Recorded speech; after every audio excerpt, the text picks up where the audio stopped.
Woof. Ladies and gentlemen, welcome back. Rise of the Rune Lords, Chapter 3, Session 4. A Snake in the Night. That's tentative. We may not go with that. Let's not go with that. But also snakes in the night. Our party faces an onslaught of aquatic reptiles, semi-aquatic reptiles, all up in their grill. Some things were learned last session about each other and about life. And we all grew. And we all grew. We're bigger, wetter, tireder people now.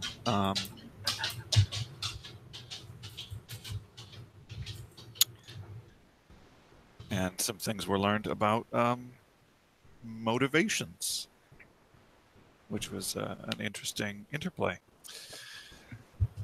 during that thing. But, Reyna, there are snakes. Yeah. Okay. I don't know if you're sitting, but I don't even have.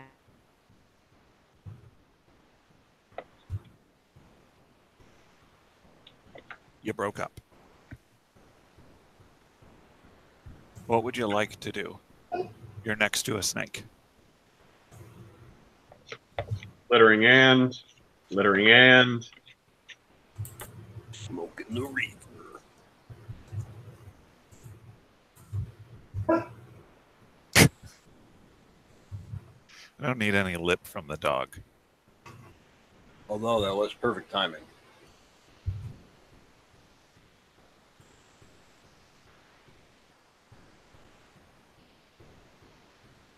Reyna? Can you hear me?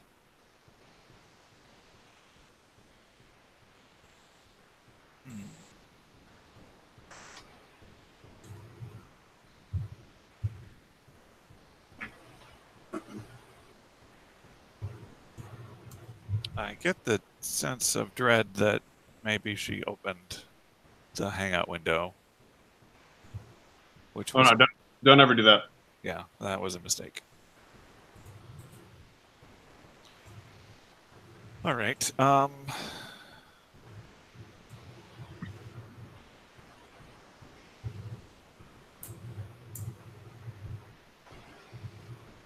would Reyna normally do in this situation? Probably try to attack a snake. That doesn't sound like her.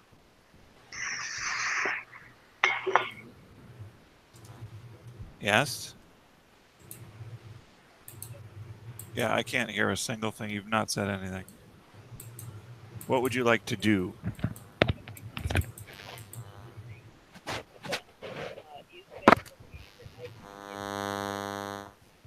What now?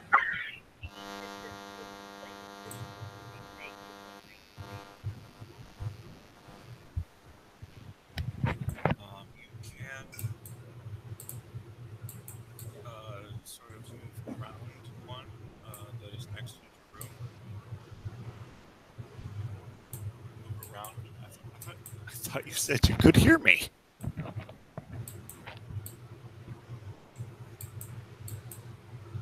That's what I'm doing. I haven't stopped.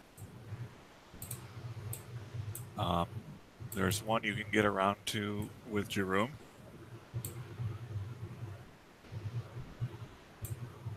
But you will provoke.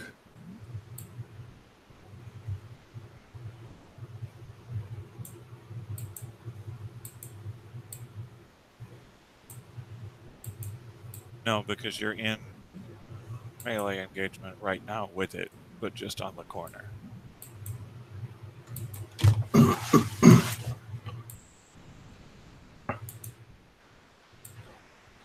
3 squares. But you'd be 3 squares right around it, so you'd be leaving threatened squares with it. And yeah. Yeah.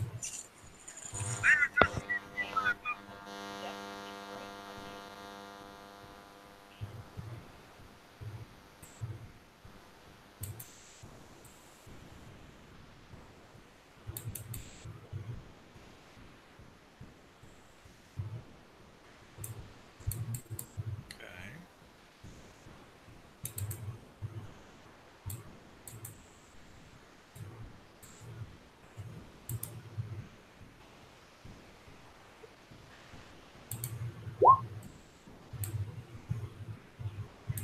You got an 18, so that is a successful hit. For 9 damage as you slash out at the sneak.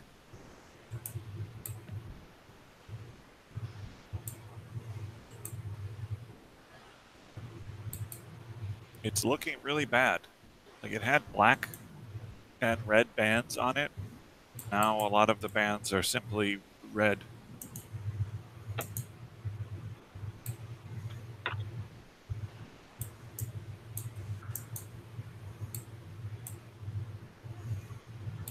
Right. The snakes go.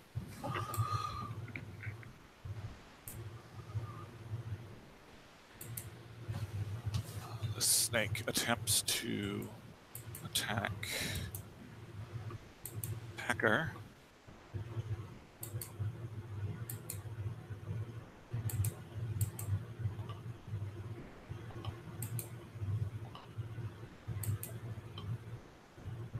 A successful fight against Reyna.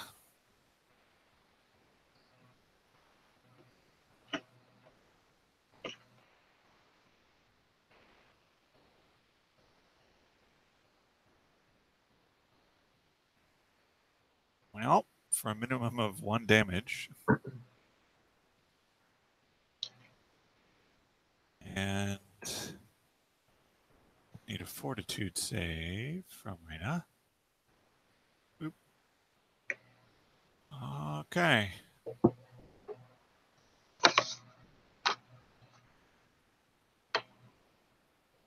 One per round for 6 rounds.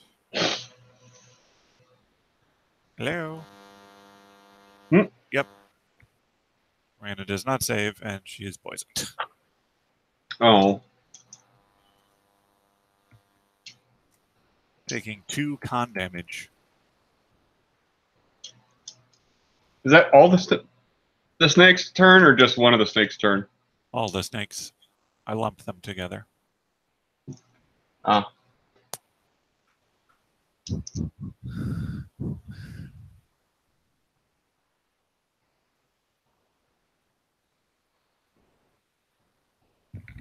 Why do I have sad face?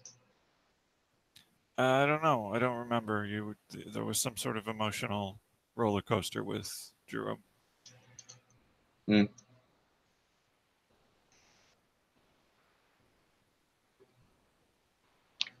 Speaking of tokens. All right.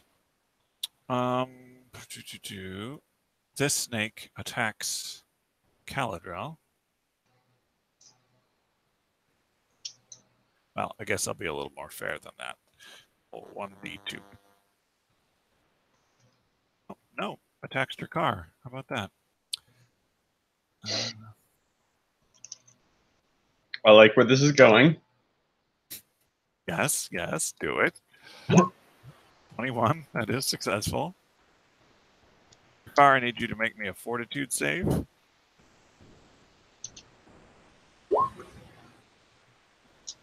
And also take 2 damage. I will do no such thing. Then die immediately. I gotta try to find the thing. I'm sorry. Okay.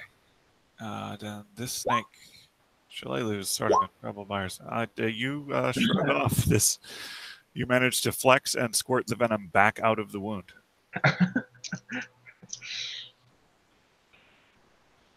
Damn it! It's doing the 3D dice thing.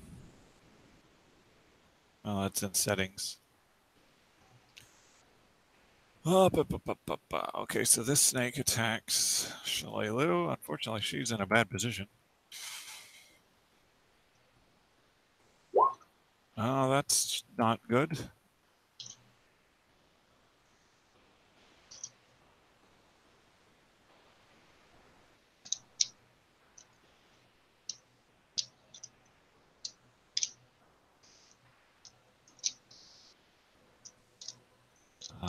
Both of those are hits.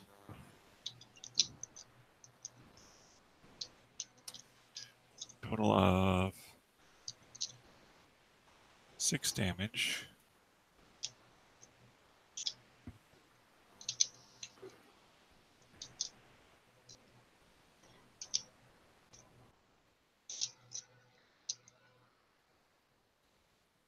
All right.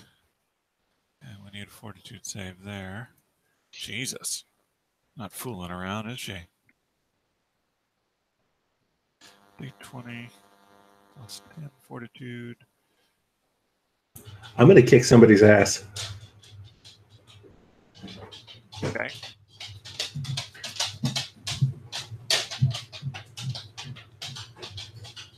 Just in general principles, or Whoever keeps muting me. I'm not muting you.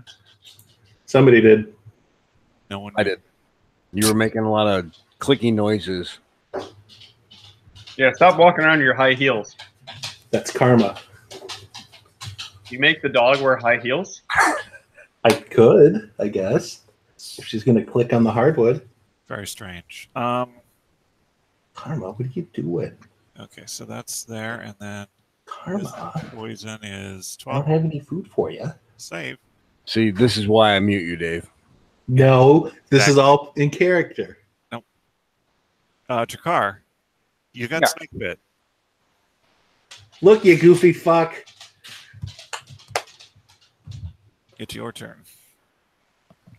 I assume it is the snake that's closest to me. Yes. Yep. All right. Well, I am unhappy with everything he has done, and I shall attack him with my scythe. That is a hit. He's a little bit shorter than he used to be. Good. From the wrong end, sadly. Well, you know. There's a right end to be shorter from? Well, from Tricar's perspective. The bitey end.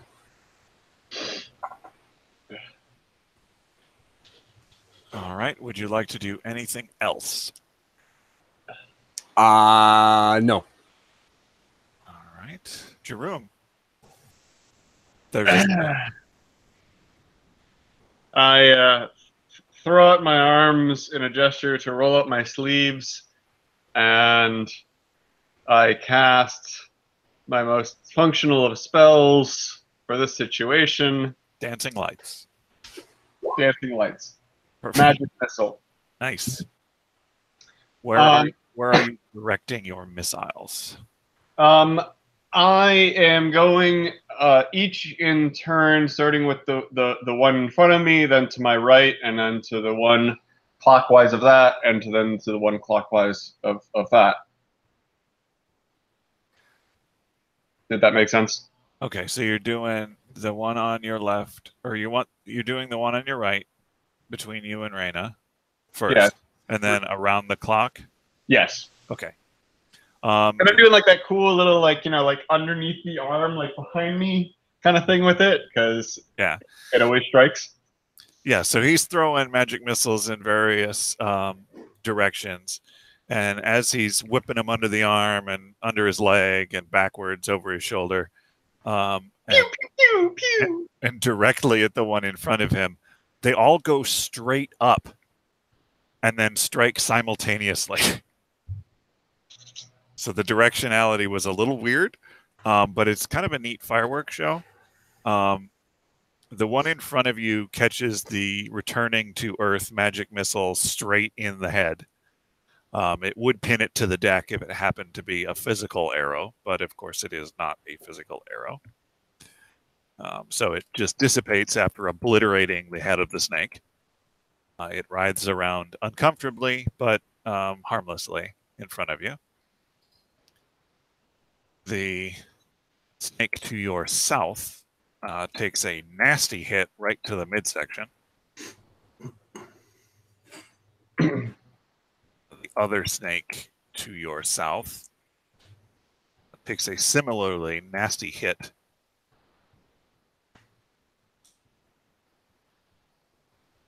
And the snake over by Turkar and Caladril gets a good jab sort of around the area of the previous wound. But it still seems to be angry. Well, that's okay because I have a buffer. That's fine. They're there. I killed the one I needed to. Yes. All right. Shalalu's turn. She is going to 5-foot step back in this direction towards the party, simultaneously drawing her bow, and is going to target the furthest foe on the angle there.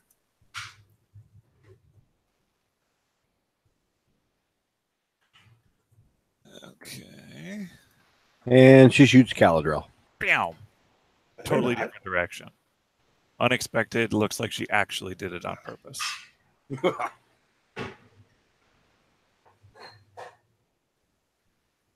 Jesus. 2 attacks, huh? This lady's serious.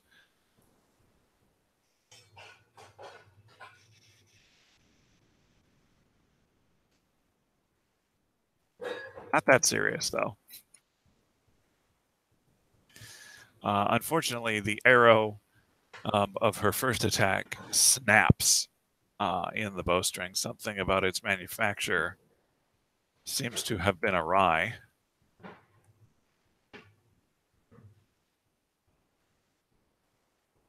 Second attack, however, appears to be successful.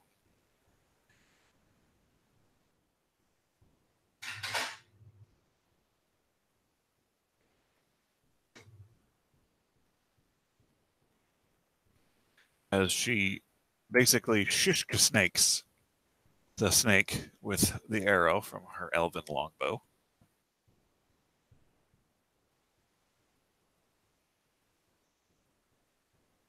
Caladril. Yeah. It's up to you.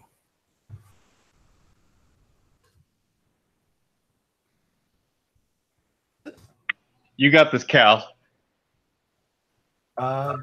This guy. Just tap it in. Club it. Or not. I'll just miss it. That's fine. It's writhing around from its previous injuries, making it a little bit hard for you to connect. Yeah, something like that. Yeah, you were gonna do a snake smash. And I rolled as the wrong person. Yeah. Too bad that it's all labeled. So Caladril just lays on the deck, face down. I guess I'll just writhe around too. Yep. Hi, Snick. When in Rome. Right? We have to get to understand the snakes. We need to know their motivation, why they're attacking us. All right. So the rest of you see Caladril apparently decide to join Team Snake. I bite Jerome's ankles. Does this provoke an opportunity for me to attack him? Yeah, it does. I kick him in the shin. You can't. I'm laying down. Yeah, on your turn, though, of course. Yeah. Yeah. Should I roll a diplomacy? Do you have speak with snakes? I do not. Snake whisper. Can I just go snake, snake, snake, snake? Oh, you can. Yeah, you can. That's a free action. Okay. He's down there snaking. It's Mhm. You are the rest of the party. I think takes a lesson about fumes and their management in chemical reactions. Never pipette by mouth. Raina, it is your turn. Are you Always pipette by mouth. Screw the pipettes even. Just go by mouth. Just gargle that shit. Lick it up. Lick it up. Raina, your turn. She's here, but somehow not. irritated that the audio isn't even working on her machine for some reason, that it was previously working just fine.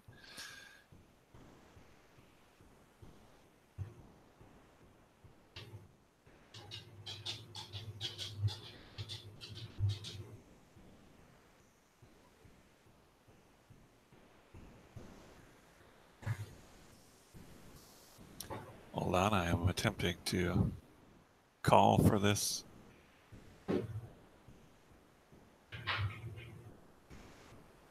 That's curious.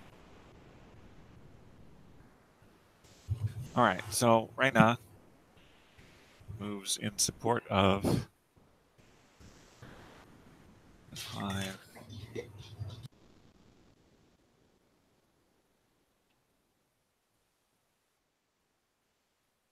Ten in support of.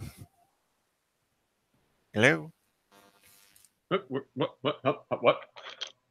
Okay, I need to be able to hear you on one device. This is ridiculous.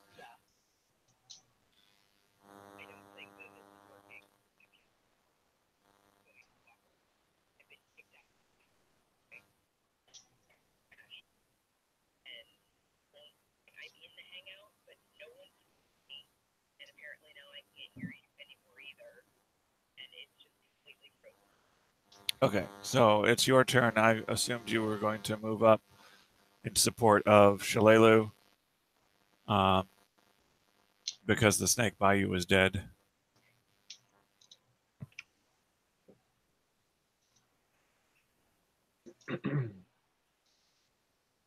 No, it's still against the rail.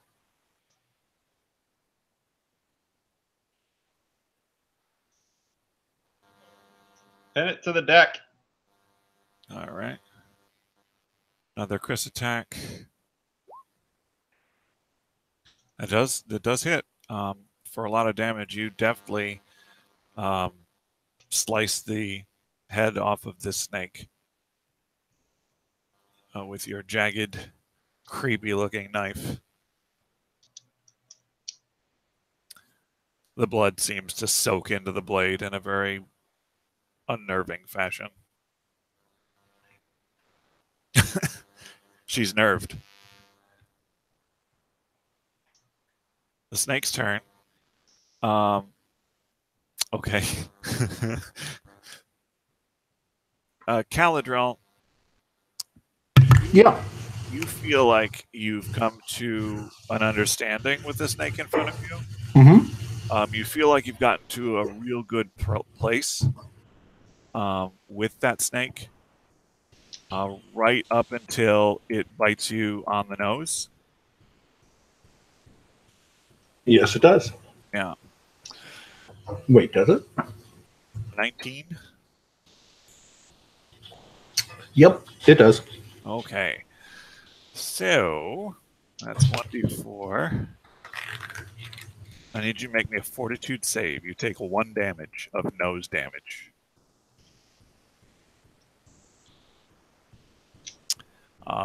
But your nose has seen more toxic things Yeah. Yes, it has. in its lifetime. It's so- all that vigorous wafting.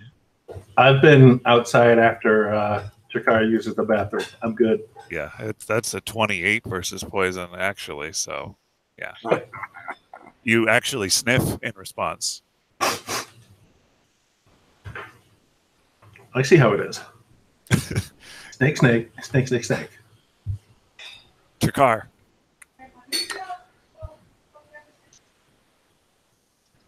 I decide that the weapon seems useless, and I grab the little bastard. Come here, you. Bite its head off. 22 to grapple. You would make me look up the grapple rules on a snake, wouldn't you? I mean, yeah. I'm gonna like Jean-Claude Van Damme it. I'm gonna grab it and then punch it right in the face. I thought you were just gonna bite its head off.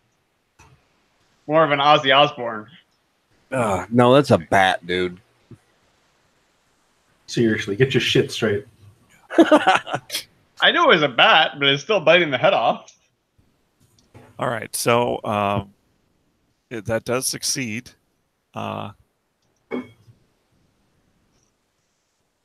As a grapple, you beat his combat maneuver defense of 11. Good. You are now holding a very tattered snake. Unfortunately, you don't have 2 attacks, do you? So. Yes, I do when I'm unarmed. Oh, so he's gonna say that he can grapple into a thing. Yeah. So that does hit. You manage to bite the head off of the snake. No. I punch it. Oh, you punch the snake. Okay. That's weird. I don't know how that doesn't make sense. So you just one-handed grab the snake and punch it with the other hand. Yes, it's a Jean-Claude Van Damme move. How does no one know this? But I know this. If you're offhand, Yeah, I grab it with my non-dominant hand, and I punch it with my dominant hand. Grab it, punch the snake. I don't remember which movie it is, but I've seen it. Okay.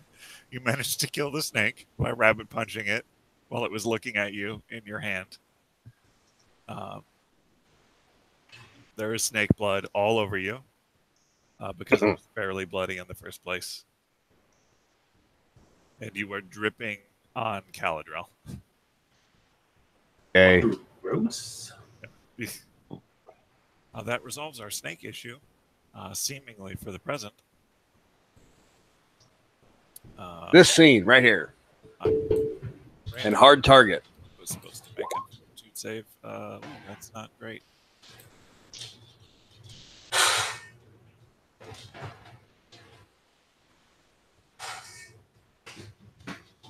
Oh, okay, that's good enough. You feel better right now. So save per round for 6 rounds.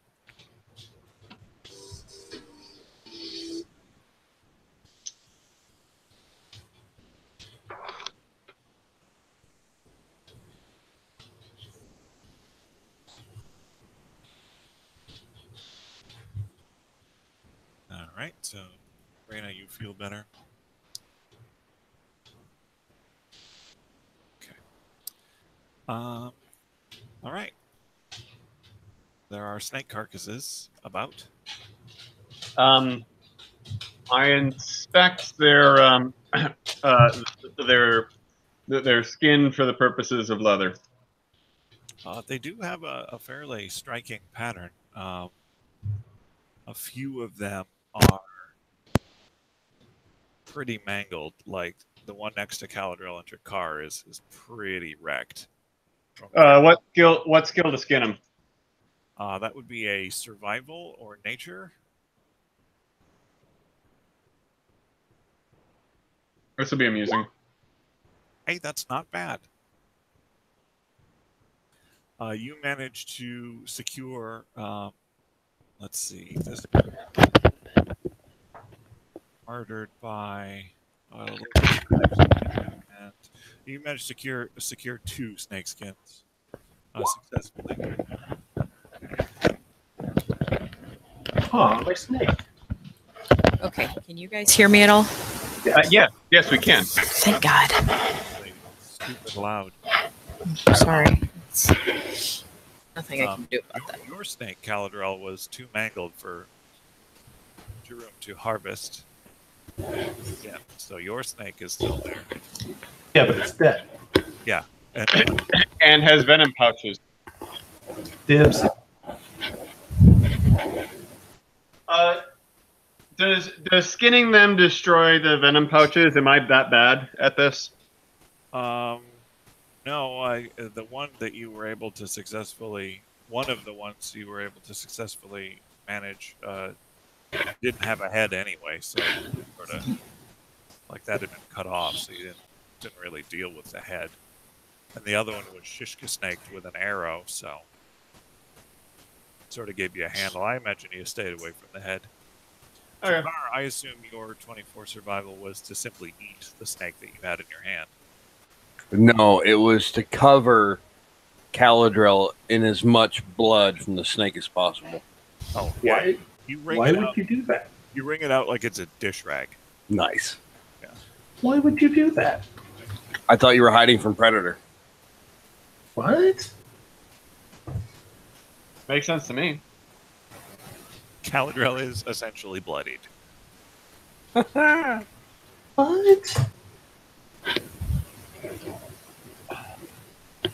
Why are you the way you are? Shalelu turns around to the group after encountering these snakes and sees Caladrel and, oh dear God, you seem to have taken some grievous injury. No, I haven't. No, he just usually looks like this. Are you all right then? Yeah. Oh. Yeah. Make a perception check, Caladrel. Actually, everybody make me a perception check. Okay. Hey, there's a sky above us. Oh yeah. I mean, mostly. I think. Or is that water? But wait, which end is the water? How does boat? Alright. Ch.3 and Reyna. Caladrel is annoying me, so that's fine. Am I? Well, you certainly didn't roll anything. So, the answer is yes. Yeah. Okay. Yeah. Well, I am face down on the deck. Again? Ch.3 and Reyna, you hear Shalelu mutter under her breath, I asked What was the question? if, Caladrel was alright and horribly injured. She definitely gives the air of being even further weirded out than maybe she was. Seems legit. We have that effect on people. Well, maybe that's for the best. So, what do I need to roll to wrap my rope around Caladriel's waist and lower him into the water so that it may bathe the blood off of him and I can pull him back up again? That would be, what is that? Use rope? Yeah, there's a use rope in this system. You don't have to use sleight of hand. I don't see use rope. Are you sure it's in this? Maybe you're untrained. No, even stuff I'm not trained in, it still shows it. That I don't use rope. I don't think is a skill. Do you want like escape artist? That's the closest to like use rope. Use rope. Maybe that's 3. Perfect. Yeah, that's 3. Sleight of hand would work if you didn't. All right. Caladrel, Ch.3 starts wrapping a rope around you. No, he doesn't. I fight it. Okay. Must clean you. By cleaning, you can use your tongue. Ch.3, what weapons do you normally use? You have the scythe. Now, And his fists. fist, javelin, and I also have that fantastic longsword, adamantine longsword. What does the scabbard look like on that? Would you like some more? Would you like a proper belt for the scabbard? No, however, I would like a nice banana, like hammock-looking, glowing cloth. I need a new one. Sweet Jesus. I am not one to deny a request. Maybe you should. Change There's only a little bit of snake, and that's all he needs. Oh, snap. Change your alignment to chaotic evil. Cue the right said Fred. I'm too sexy for my shirt. No? All right.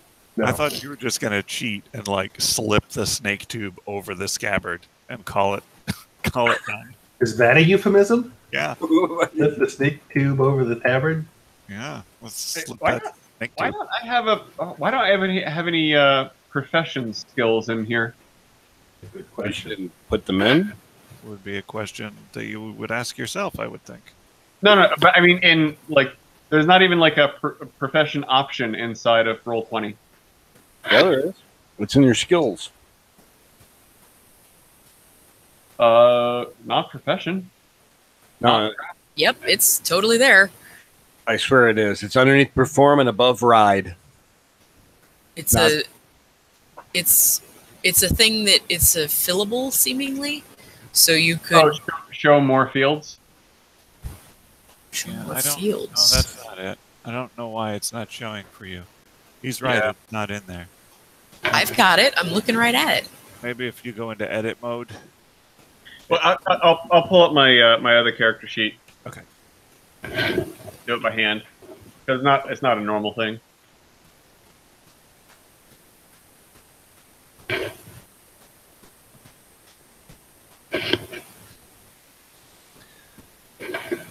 The members of the crew come by and sweep up the horrible remains of Snake.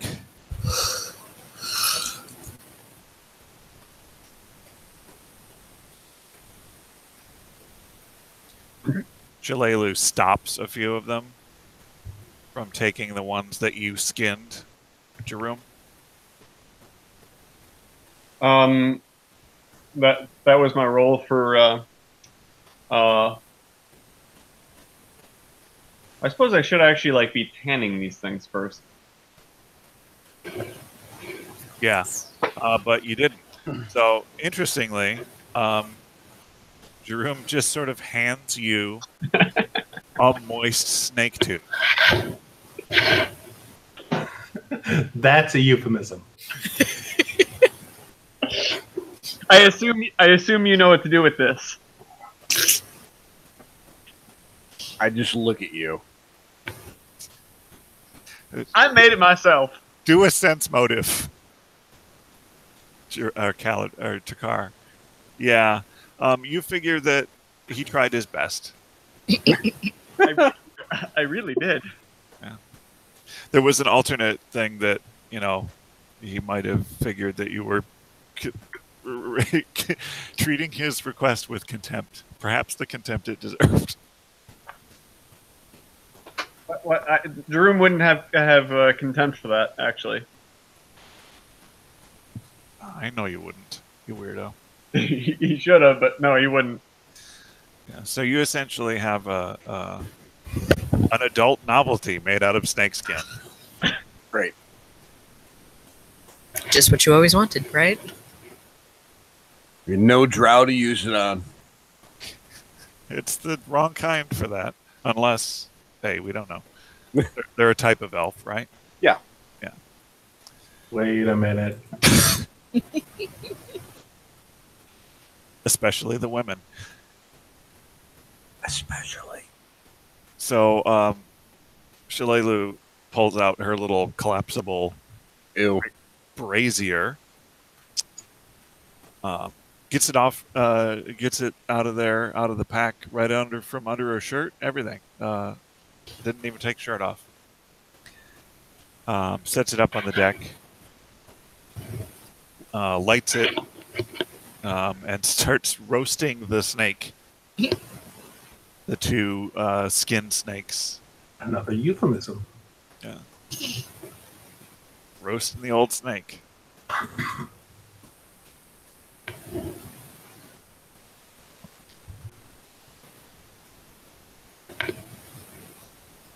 Also picks up the pieces of her arrow and inspects them. And just seems to be, about her business.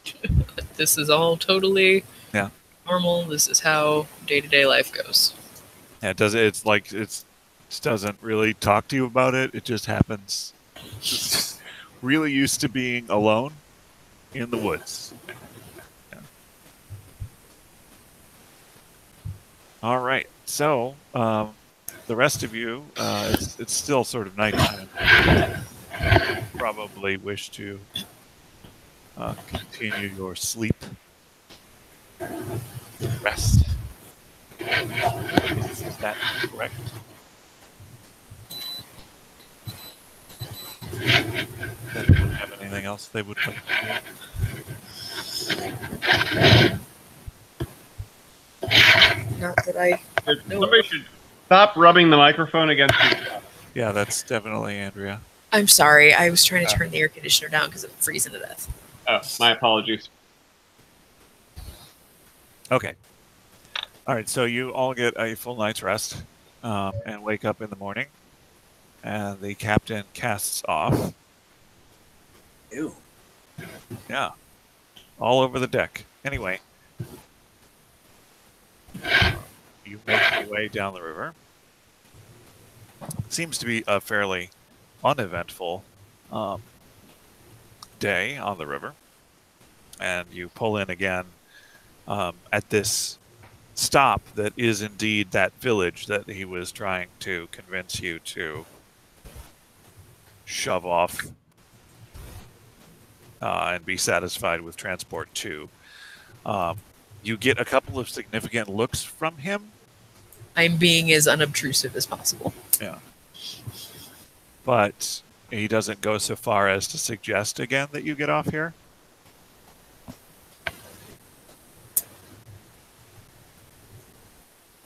And the crew makes for their general nightly preparations, as you have seen many a time before. Is there anything the party would like to do? Droom has been whiling away his day, doing various practice embroideries on some insignificant cloths.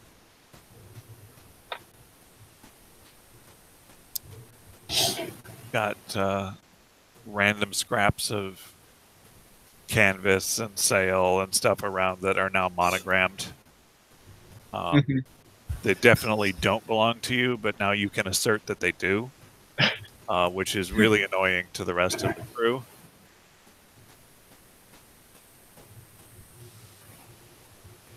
No, they all say property of Phil. What the hell is Phil? You just pointed out. Yep. Hey, did you notice that Phil is claiming ownership for all of this?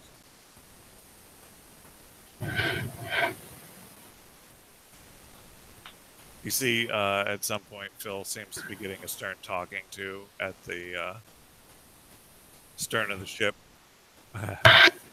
A stern talking to.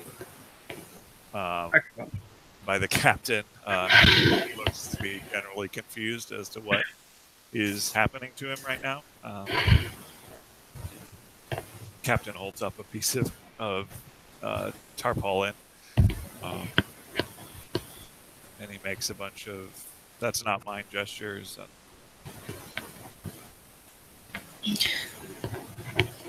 Difficult to make out anymore. The night passes. Does anybody want to do anything like watch, or do we all want to sleep? Oh, I think I watched last night. Does anybody else feel like volunteering? Oh, Durham does not volunteer. You want me to volunteer? So basically what I'm asking is, Ch.3, would you care to volunteer? He's gone. Oh, that's right, he is. That sounds like, a volunteer by absentee. So Ch.3 stays up to watch. Everyone roll me some d6s, please.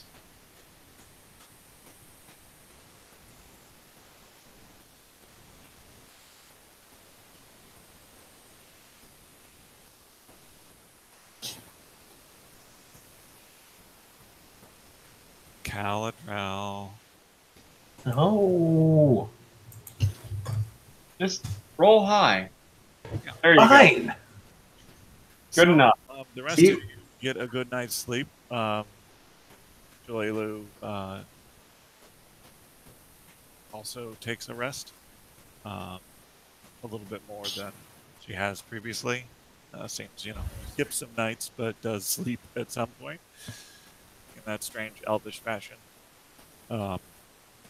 You are not woken up, so you assume that nothing killed you, and that Maybe it did, and I just haven't noticed yet. Ch.3 hasn't seen anything. You all awake to the noise of ship's business as they cast off again. I usually awake assuming that something has attacked Caladrel. Why would you do that? Because it was probably him in his sleep. Yeah, he punches wild. More hoping, actually. I mean, it's more likely to be Ch.3 than Jeroen. I mean, a man can dream, right? No. So you all awaken. The captain is looking at you guys and doing the little head indication to the pier. Like, again, he's not. The- It's just from the other side of the ship. He's just like, as they're untying. Oh, the one we're casting away from? Yes. I go up to the captain and, no, sir, you have been so generous to us. And I know that we are paying you for your services, but I really do appreciate all the hard work that you do. I look over his attire. Does he have a particular captain-y attire to him? He has like a nicer coat than the rest of the crew. I mean, most of the rest of the crew are dressed in a typical able seaman sort of fashion, just a sort of blousey shirt. What does he adorn on his head? He has a moderate cap. A moderate cap. Is there any insignia on this cap? Nope. Just it's just a sort of a serviceable hat. It's more hat than anybody else is wearing. But Sir, a man of your stature really deserves a proper insignia upon their cap. Could I do you the honor? hat. Do you want me hat? Well, what do you have in mind? I like this hat. Do I have a piece of paper on me? Right, do I have paper and pencil? It's not in my inventory. I'm sure you probably do. At least Taylor's chalk. I start, drawing out on a piece of scrap. I can find a proper emblem insignia of captain seaworthiness. Anchors and sails. All the gaudy things. You make this emblem that is, yeah, it's pretty involved. It has a stylized ship on it that has about 10 times as many masts as you're dealing with in any reasonable sailing vessel. You've got anchors interlocked in a anchor chain. Now, Captain, I understand that this is extravagant, but you dress for the job you want. Yeah, I've been thinking about another job recently.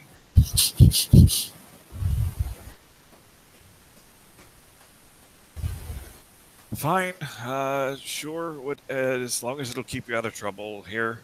I do want that back in hat form, though. I'm going to want to wear that. It's hat into a pair of shoes. That is my crafting there, my profession. It's pretty good. It's pretty good. The anchor chain, in that it's a chain of anchors, is a little strange to actual like seafaring folk. You don't really know. I mean, I assume it's anchors all the way down, right? Yeah, it's. I mean, you don't know. Like the saying goes. What does a Varisian know about, maritime stuff? So it's anchors all the way down. And some of the lines of the fantasy symbolic ship are a little strange, but you used a lot of good color. We can say that. There's Plenty of gold. Yeah, there's gold, there's red, there's green, there's black. It's sort of a Rasta captain. It's a little. I was gonna say it's a little Jamaican. Yeah, he's in charge of the ship, man. So you hand it to him. He makes a very polite showing of approval. Oh, yeah, that's real nice there. Gentlemen of the crew, I present your captain. 2 of the 5 crewmen look at you when you say this. Nice hat from the other side of the ship. Shut up, Phil. Just trying to be helpful. The captain takes the hat gratefully. It seems to be very pleased that it doesn't have any like holes in it, that it still covers his head. He puts it on and backs away from you. So that happens.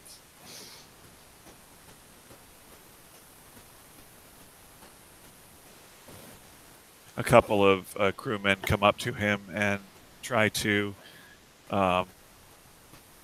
engage him in some sort of freestyle event, which doesn't seem to be what he's up for, but they sort of misunderstood.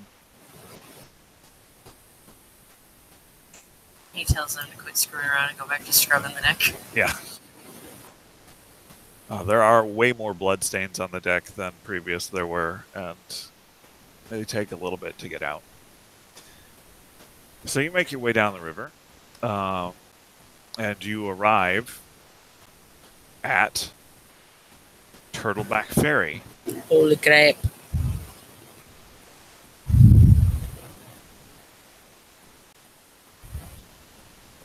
Copy that. And the turtle. Well, sorry, I meant to. Yeah. So Turtleback Ferry, good. Which is this, and I gotta put you guys on it. It's a moderately sized.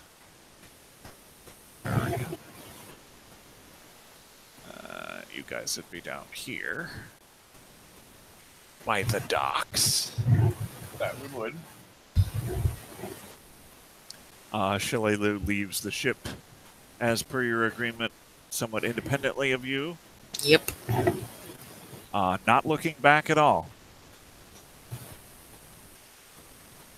You assume it's probably Because of our plan.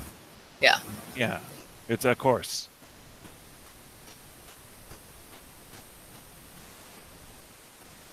Boom. Turtleback Ferry, ladies and gentlemen. Welcome to it.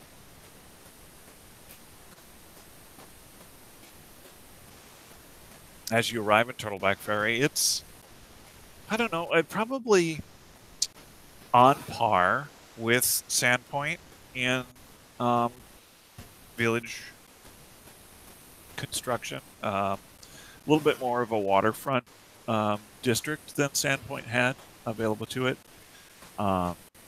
Various river-based activities. You do notice coming in that there is this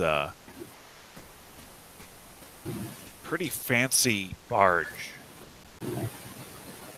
that seems to be built. I mean, you were on a barge, like a riverboat barge, getting there, but this is like a large sort of hotel-ish looking thing built onto some barges in the river.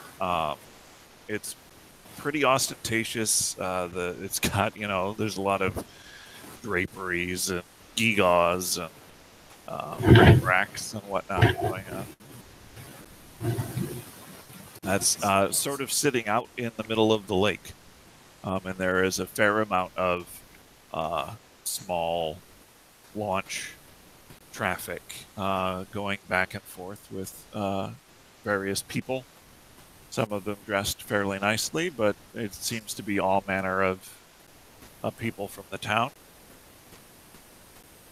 Make me a perception check, everybody.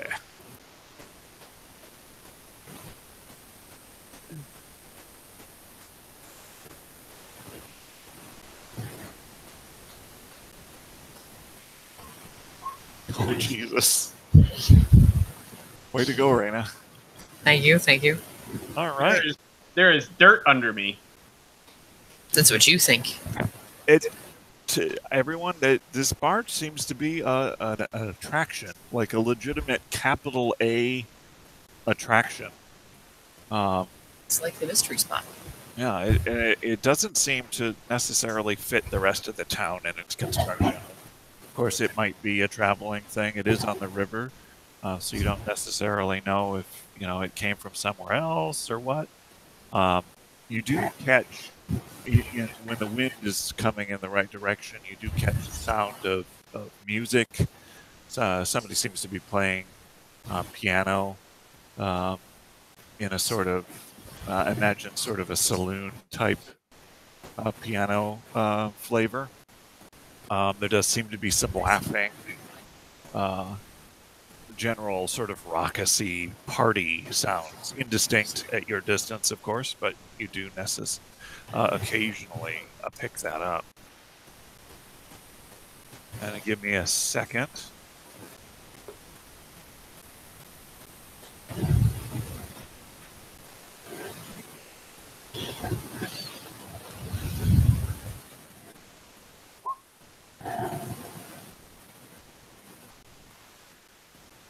You were all basically new here in town. Is there anything that you had in mind that you would like to check on? Well, okay, so this is Turtleback Ferry. We were ultimately trying to get to the fort. But the journey from Turtleback to Fort Rannoch is by overland. It's by road. Turtleback Ferry was simply the closest landing to your destination. We do also have a horse and cart as well. I point and say, follow her. And I point at Shalelu. She's already gone. Well, I point the direction she went, and I say, follow her. How good is the shopping in this town? Not good if everyone's dead. Make me a knowledge local check.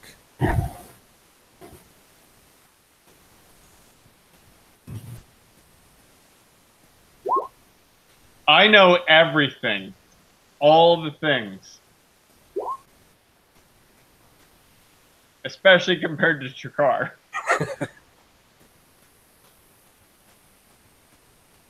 Well, that didn't work. It did work. I seen it. Yeah, you're not supposed to. Perfect. Hey, that's why it didn't work. Okay. Knowledge local. Chakar, like, you feel like this is a monastery. The whole town is devoted to some sort of river-based worship. Ew. There doesn't seem to be any shopping, whatever. Jerome, they seem to have fish here. You know that. Gross.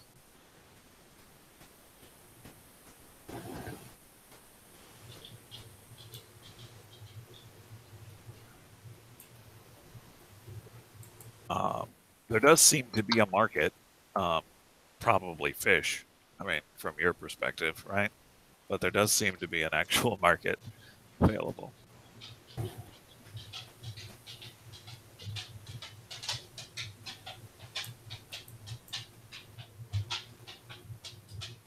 Go.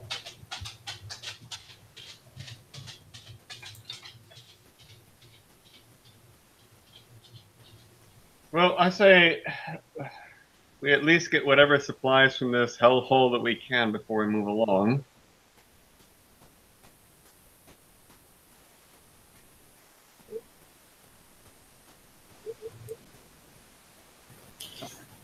Anyone else in agreement, or am I off?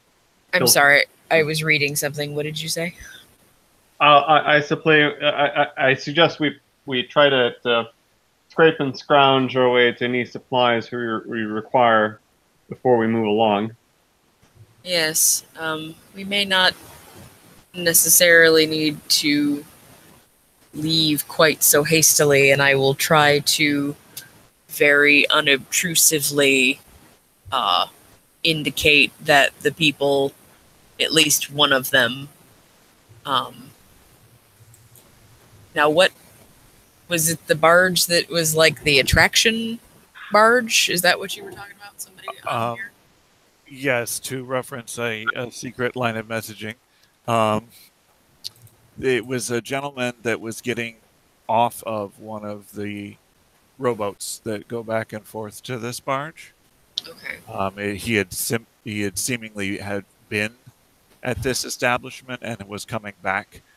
And you only caught a glimpse of it because it was as he was sort of reaching that it made itself visible, and then his clothing shifted. If you are continuing to keep an eye out,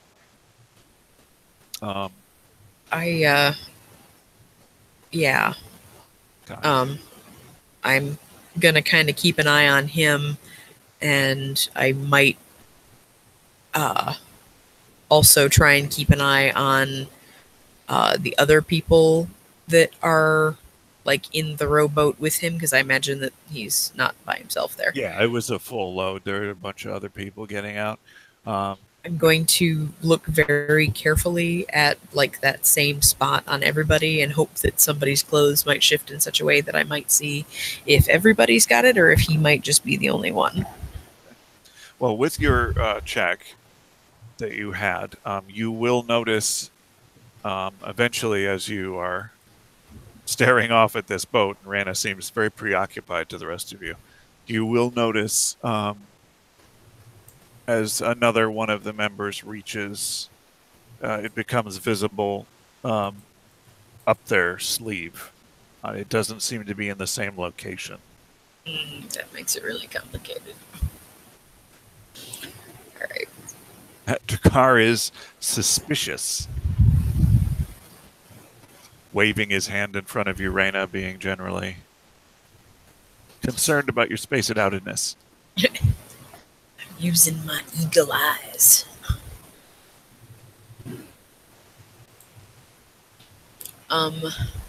Okay, so the people, like, they're getting off the boat here in Turtleback Ferry. And where are they going? Are they all just sort of... They generally just sort of disperse into the village in different directions. And mostly headed towards the middle of town, but they don't seem to have a unified direction. All right. So I only saw the symbol on 2 people out of how many?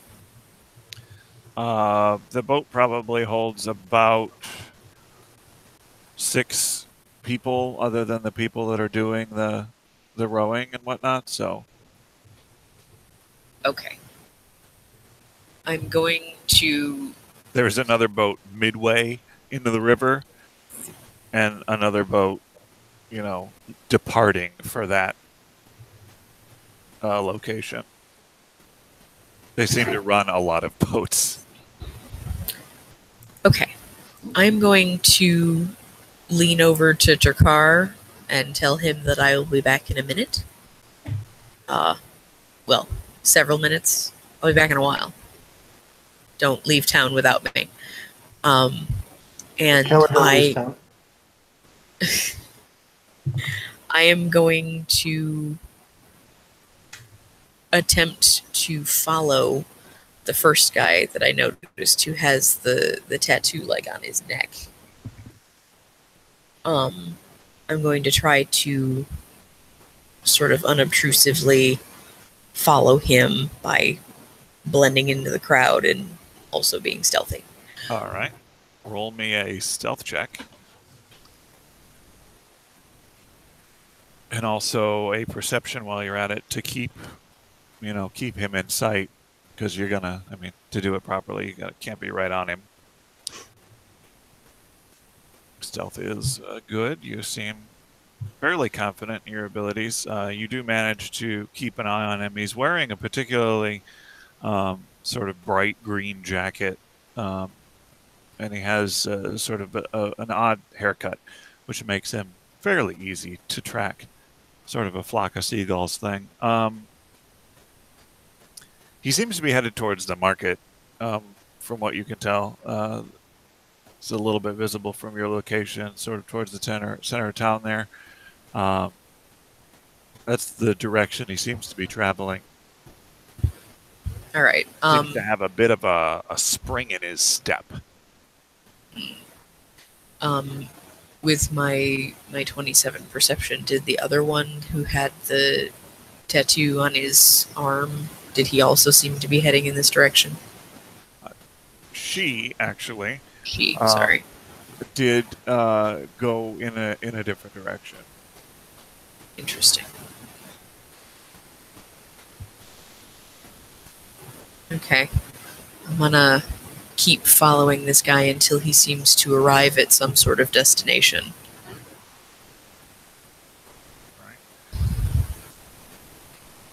Right. The rest of you, what do you?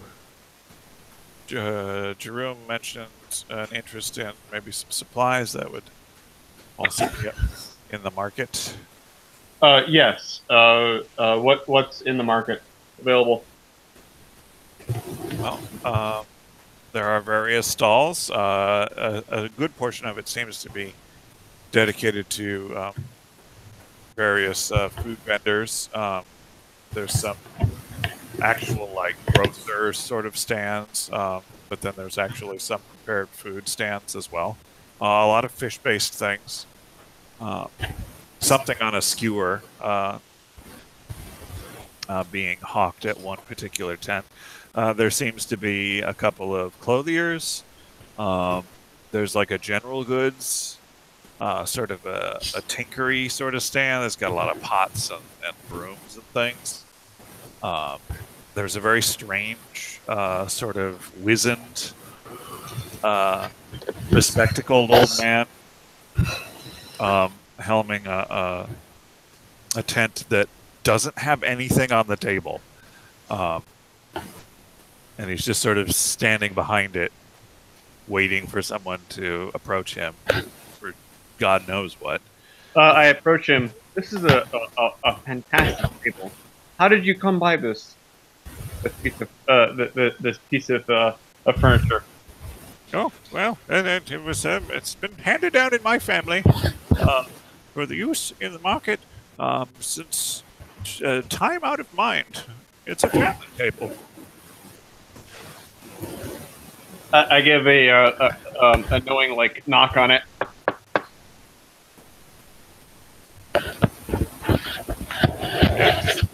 That's they don't think about that anymore. A good sturdy hardwood.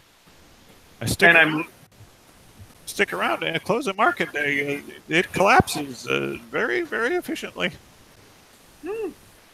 I shall return to see such an event. I move along hastily. Oh God! All right, Raina, your gentleman seems to have stopped at the skewer-based food vendor and is picking up a couple of whatever these skewered comestibles are. Well, I feel like the kebab station is not an ultimate destination, but just a waylay. He pulls out a rather hefty purse, maybe a little bit more than his general appearance would indicate. Like you wouldn't, from your history, stealing money from people, you wouldn't have picked him as a target. Yeah, as that. Well, you would have picked him as a target. He's not like squalor, but you wouldn't have picked him as a target at that level. Gotcha. So he seems to have a fair amount of coin on him. He passes one off for these kebabs and obtains them, and then continues on his way. He's grabbed a couple. He's got like 3. Maybe he's hungry. He seems to be of the opinion that these are the best. Yeah, pretty good kebabs. But he does definitely make sure to get his change. All right. Where are you headed? Anybody else doing anything here in the market other than? What are armories, weaponries, anything of note? There is a couple of tool-based weapons in the general goods stall. You don't actually see any like arms and armor in any of these market tents, but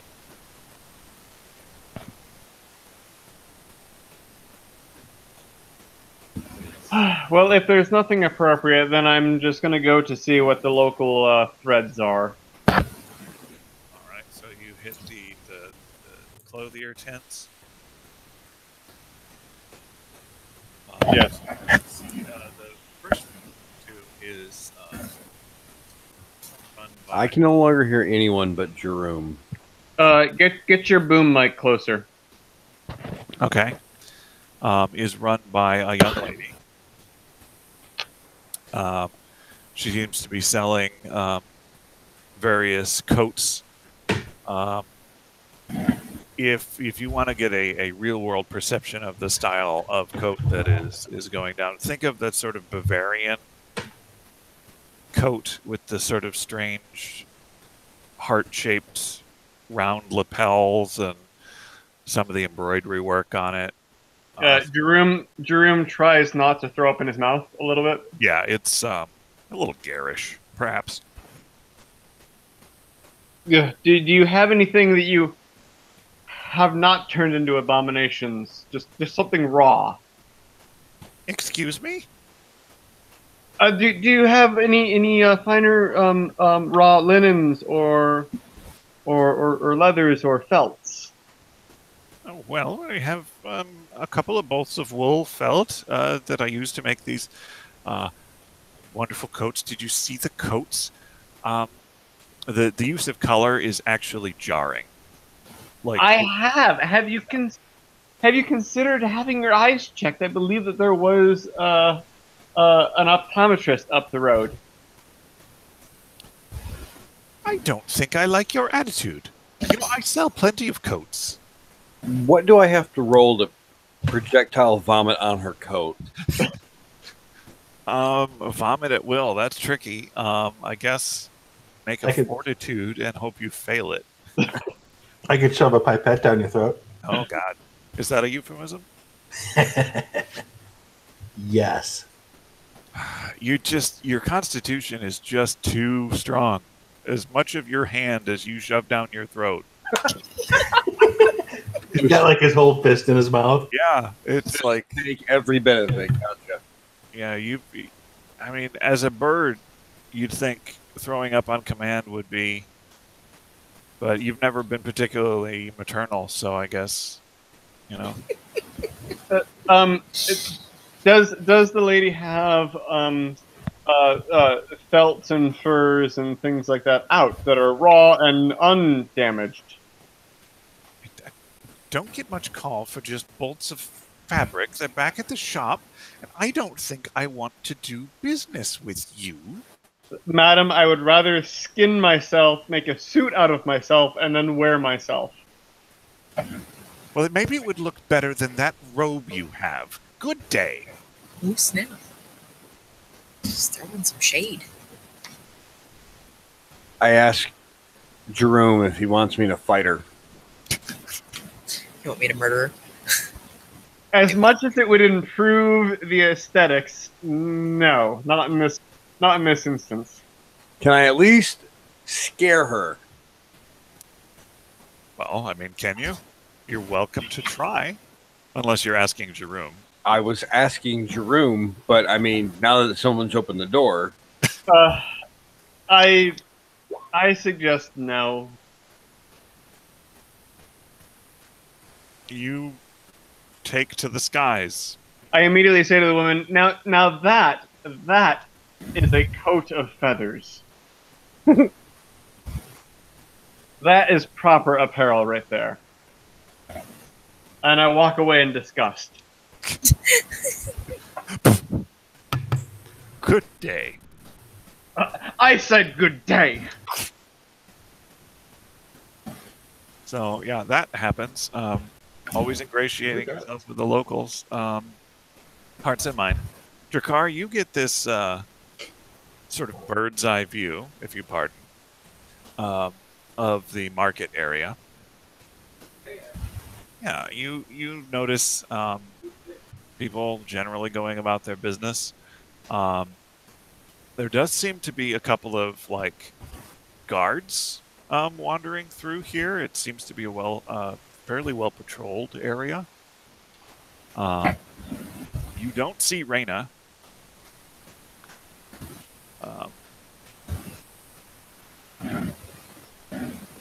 It's maybe a little bit bigger town than you originally perceived from the riverside.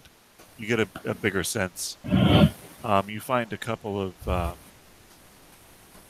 inns. You can just sort of tell the building structure appears to be an inn. There's several cook chimneys for the kitchens in the back in that structure. You find what you think might be a blacksmith because they've got a fairly sooty smokestack that is like periodically pulsing with smoke, perhaps a bellows situation. Yeah. All in all, passable. I land and provide that information to my compatriots. All right. What's my guy doing? Your guy has moved on from the kebabs. He's managed to polish off all three of these at a rate that I don't know. Like,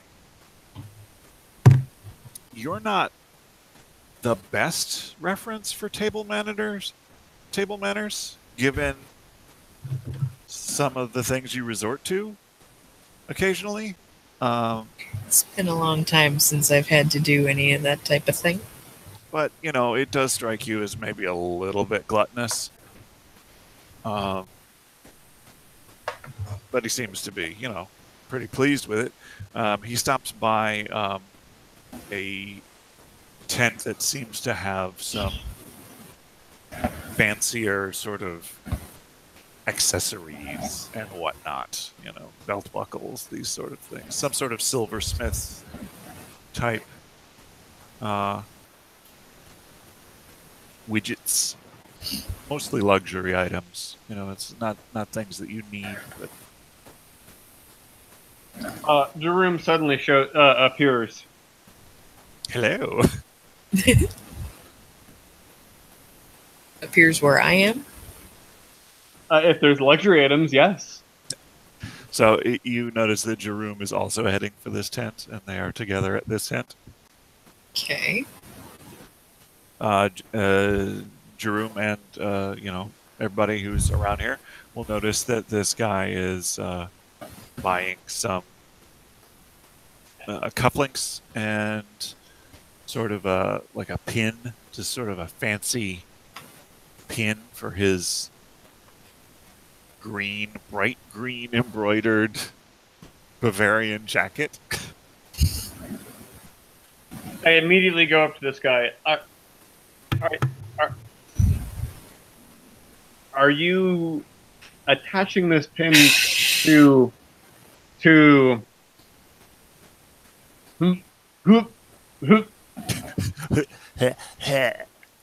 this? Yes, I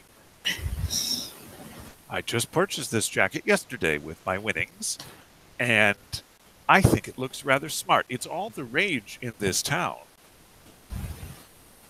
Winnings? Winnings, you say? Well, yeah. Are you new? Yes. Yes. Oh, okay. So you haven't been to the casino. No. Well, I mean, hard to miss out on the river. The big barge sort of thing with the That's a casino. Rolled in here a little while back. How often do people win? Well, I don't know. I've done pretty well for myself. I always want to go With that back. jacket. Uh, I'm sorry? What? I've been back several times. You can always do with more. You know what they say. But yeah, it's quite the spot. Most of the people in the town are pretty invested. There's a members discount, but you got to be there for a while. I'm a member, right? I can tell you have the air of a member. Oh yeah, I mean you got to be kind of a high roller. They got a special deal for it. But get right in there. This pin should be properly placed. Let me attach this to you. Thank you. Do you work here with the silversmiths? Are you helping? What? This is strange.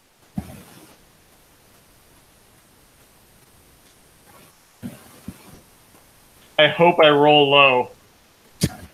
It's a 13. It's good enough. Does it prick him just a little bit? I mean, there's a prick in this scene. I mean, you can make your own decisions.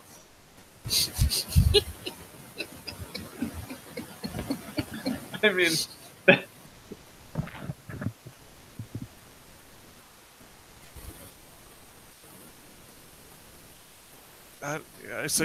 this is the proper spot, you think?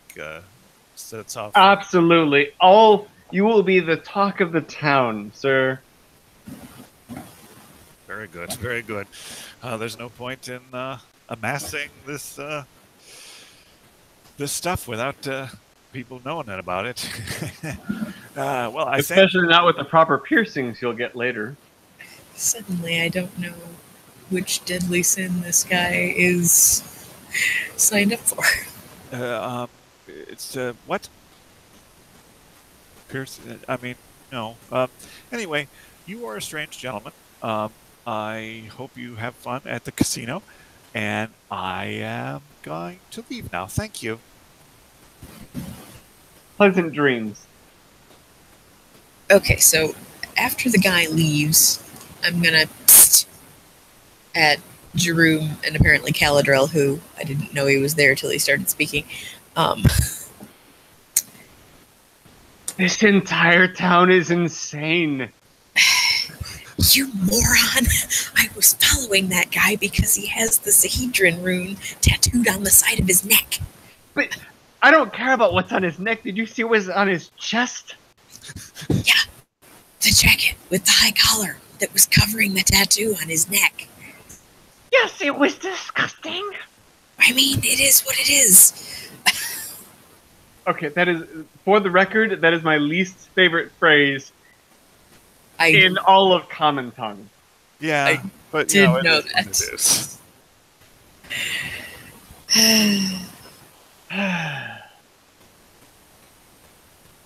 So what? Should we follow him?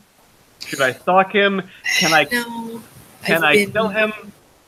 I mean, I've Where are we been going? following him. He doesn't seem to be doing anything interesting. Let me attack him. He'll do something interesting. I mean, It's probably very true. I bull rush the guy. oh god. Are you even there? Last I heard, you were flying.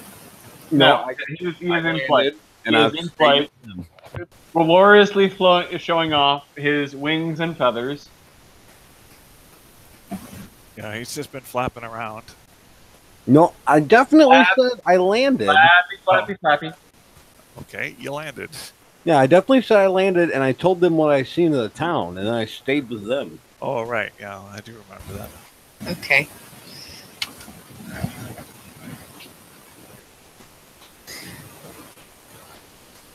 So So, have you, like, pointed at the guy you were talking about or gestured in a way that would have let me know which one you were talking about? I put a pin on him. Oh, that was one you were talking to. Okay. Let's put a pin in it. Yeah, I put a pin in it. All right.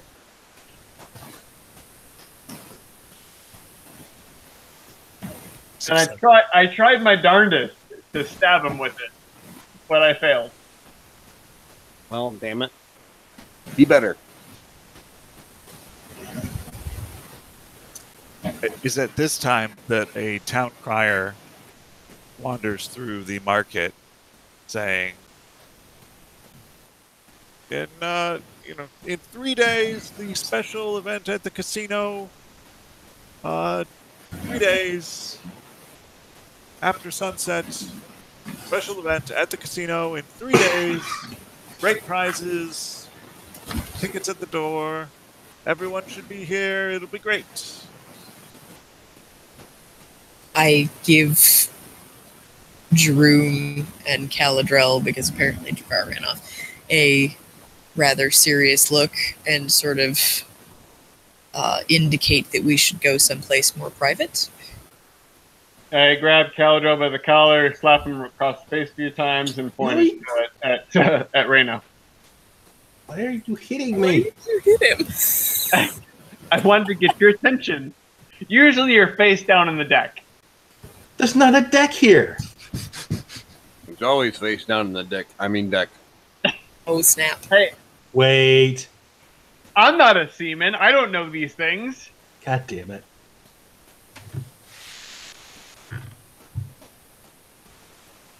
The proprietor of the silversmith's tent clears his throat and asks if he can help any of you. As No. you are just like congregating in front of his tent. That's why I indicated we should leave. Do we look like we can be helped? No, I think we should set up camp right here. I'm sure that isn't for me to say, sir. Incidentally, what does he have? Actually, it seems to be some pretty nice work. I don't know how versed you are in silver craftsmanship. I am very not well versed. I will show you how very not well versed I am in my appraisal. Nice. There is a silver cow creamer that you just think is the bee's knees. What the heck is a cow creamer? It's a creamer shaped like a cow. Ch.3, what do you think? I don't know what you do with it, but I can tell someone who knew what they were doing made it. Yeah, the work does seem pretty nice. If, I don't know, being a rustic gentleman, let's say, Ch.3, to use a polite term, your sense of what is maybe a little kitschy and a little more refined in this aspect is not great, but you definitely can appreciate the detail. Some work has gone into this. You've stolen things with, well, you haven't stolen things. You've worked with Reyna to acquire things. What specifically do they have in the realm of things that will do damage to other creatures? Well, there are some silverware items. There seems to be some steak knives, some hairpins that you think are actually balanced well enough they could be considered darts if thrown properly, especially if you added, some of your ribbon or something to stabilize them from the back. I already have darts. Yeah, these are silver though, so there's that. What are these going? What are these fetching for? Oh, the hairpins. Yes, as you can see, my hair is illustrious, and it does need to be held. Yes, a gentleman does have a fine name. Yes, these would be around, let's see, 5 gold for the pair. For the pair, for 2. 5 gold for 2. Yes, sir. There is a considerable amount of work, as you can see, around the base. The filigree and the engraving is quite detailed on these. Sir will not find a better pair of hairpins in the entire region.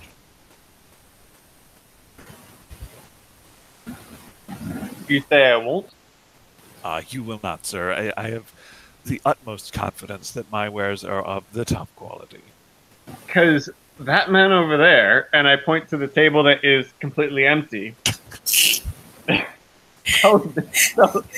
tells me that he just sold out of his last pair, and I am to find a brand new set that he has just made last night, and will have tomorrow.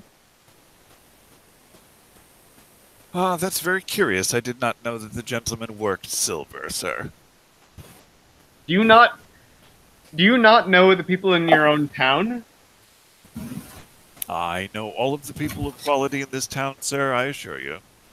I cannot deal with people that do not know craftsmanship in their own town. No, I am sorry.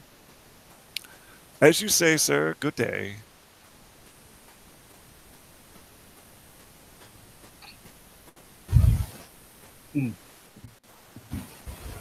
There's another merchant ticked off. We got that one on the list. I try my best. We're nothing if not thorough. Make me a perception check, all of you people. Right? What do you mean, you people? Well, What do you mean, you people? You know what? I'm just going to close my eyes and pretend nothing's happening. all right. Wait, what is Jerome writing? That is interesting. Sorry. Okay, They're riding right next to each other. They're right next to each other. riding the silversmith is beyond the pale. I mean, that's how you haggle. Raina, you just sort of you're a little bit looky outy these days. Yep. And you wish the party would follow you somewhere, but they aren't. But you are keeping a weather eye on the crowd in general. You catch a couple of flashes of additional tattoos. They're like, if you didn't know what you were looking for, it would be a lot harder to see these examples. But you're catching like one of the points of the star sticking out of various locations. All right, I'm going to tap into my honed skills as a thief here. The people on whom I am seeing these tattoos, do they all seem to possess more money than I might have expected them to?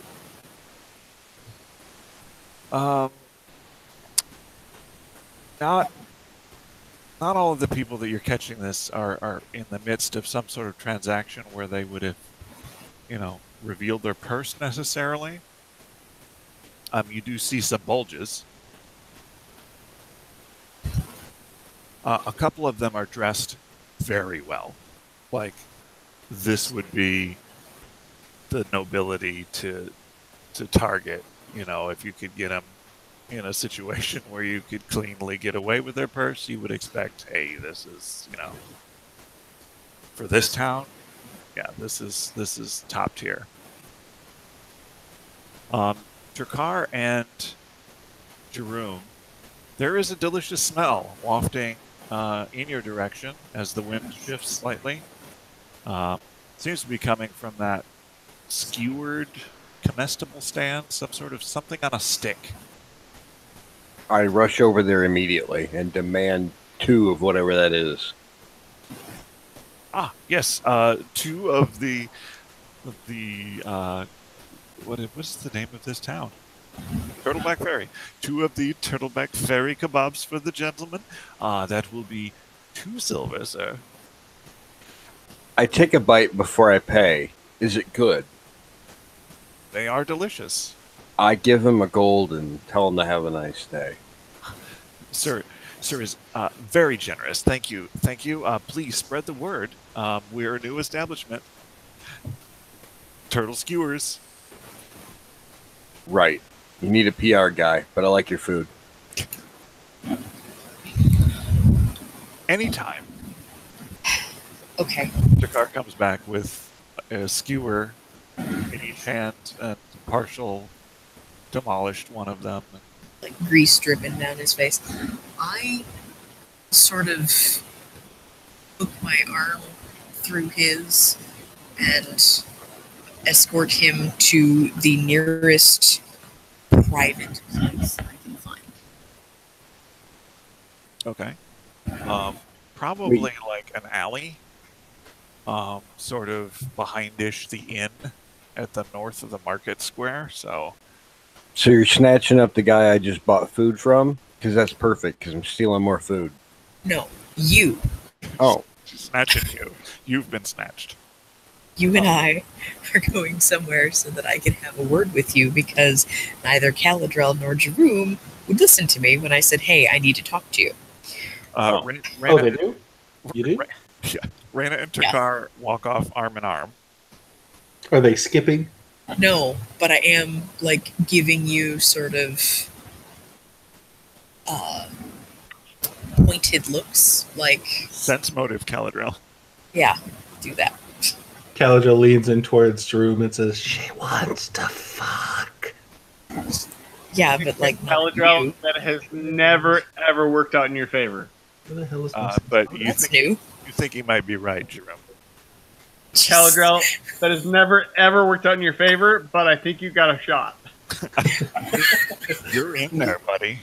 Like, You're in there. like, dude, like you got your in. Like, high fives, high fives. Go for it. Wait. Oops. You get inexpertly goosed. Yeah. Jeroen does, yes. Sense motive. She seems to want you to follow her, Caladrel. It doesn't Like- necessarily seem to be as erotic as you. But it doesn't not seem to be. That's true. Like, You Caladrel, can't rule anything you out. gotta tail that shit. I straighten the tie I'm not wearing and follow after. Well, once I got goosed in the ass, I stopped walking, and I am going to, if I can get my computer to work here. Stab him in the face. You didn't get goose, Jeroen did. But how Wait, did I- what? Yeah, he was next to Jerome, so Yeah. Okay, that's fine. Caladrel's not dumb enough to goose Raina, especially with Takar right next to her. it I don't need Turkar to protect me. seemed like a really inappropriate good game pat on the butt for no reason. Wait, to who? To you To Jeroen. from I mean- Caladrel. Good game, good game. Let's go. I mean, I have gone from town to town with this man selling our wares. I'm quite familiar at this point. Yeah. With a sense motive of 7 included in that good game pat, you think he might be inviting you into a threesome in this situation. I mean, if he's playing the long game and he's got the right plan. Oh, it's a long game. It seems like Raina just needed to get her engine started, and now she's full throttle. She's open for business. Shalelu helped get her engine started on the boat. It helped to drop her inhibitions. Anyway, do we manage to find a quiet and secluded corner somewhere where we can talk out of the earshot of anybody? Yeah, you find basically this alley behind the inn. It seems to be fairly secluded. Jerome, she's leading Takar off too. Like, I don't know. Maybe this is getting a little bit crowded. No. Wait, crowded for what? Everyone. Jerome does not understand. Crowded for what? So once we're all in the alley, Caladrel starts disrobing. I mean, Jerome is distrobing on the way, if that's the case. Jerome has no shame. You do understand this, right? So who's Yeah. doing what? Who's going first? Plus, If- Jerome's robe is such that it can be removed In half a second. yeah, Instantly, guys. It's It has pretty- secrets. It has secret pockets.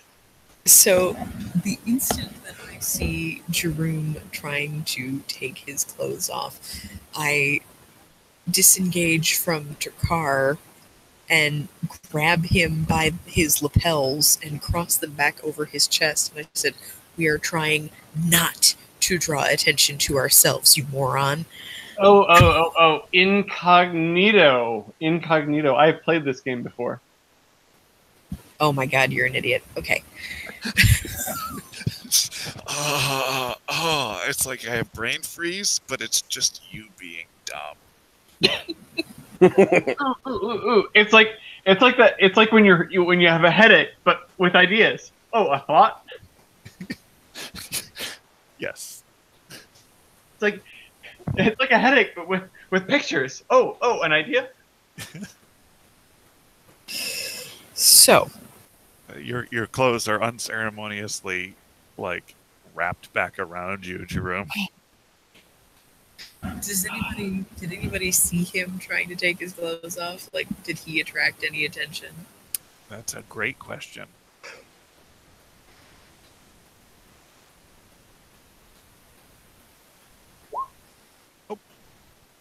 Nobody saw. Okay, that's good. So we continue walking. I mean, we probably draw a fair quantity of attention just as we are, but we continue walking until we find the quiet, out of the way alleyway there. I will produce the crumpled note for their perusal, and Oh, yeah, I can do that. yeah, draw their attention to the fact that it's talking about nurturing greed in this backwater, and then it later references Turtleback Ferry, so I'm assuming that that's what it means. Where did you get this? I found this in the rubble after the tower collapsed. And you're just showing this to us now? I'm pretty sure everybody's seen this before. Yeah. Oh. Did we show the magistrate? Yeah, we showed the magistrate in Magnamar. The Lord High Lord Grobus. High Lord, yeah. I'll was, remind you that you have the attention span of a fruit fly. Yeah. Yes. So are we going to do this or what? And he starts taking us clothes again? Yeah, Caladrel is still disrobing. Nobody stopped him yet. I will just give him a look that says that if he doesn't put his clothes back on, I will stab him in the eye. I mean, he's got 3. Caladrel considers. So anyway, Considers. Loading. Considers. I stab him in the eye. I'm just kidding. Continues disrobing. Raina, what is your recommendation? We've read this all before. This is not new to us. Right, but are you making the connections between what is featured in this letter and what we've seen since we've been in town? The casino? And people being terrible with their passion?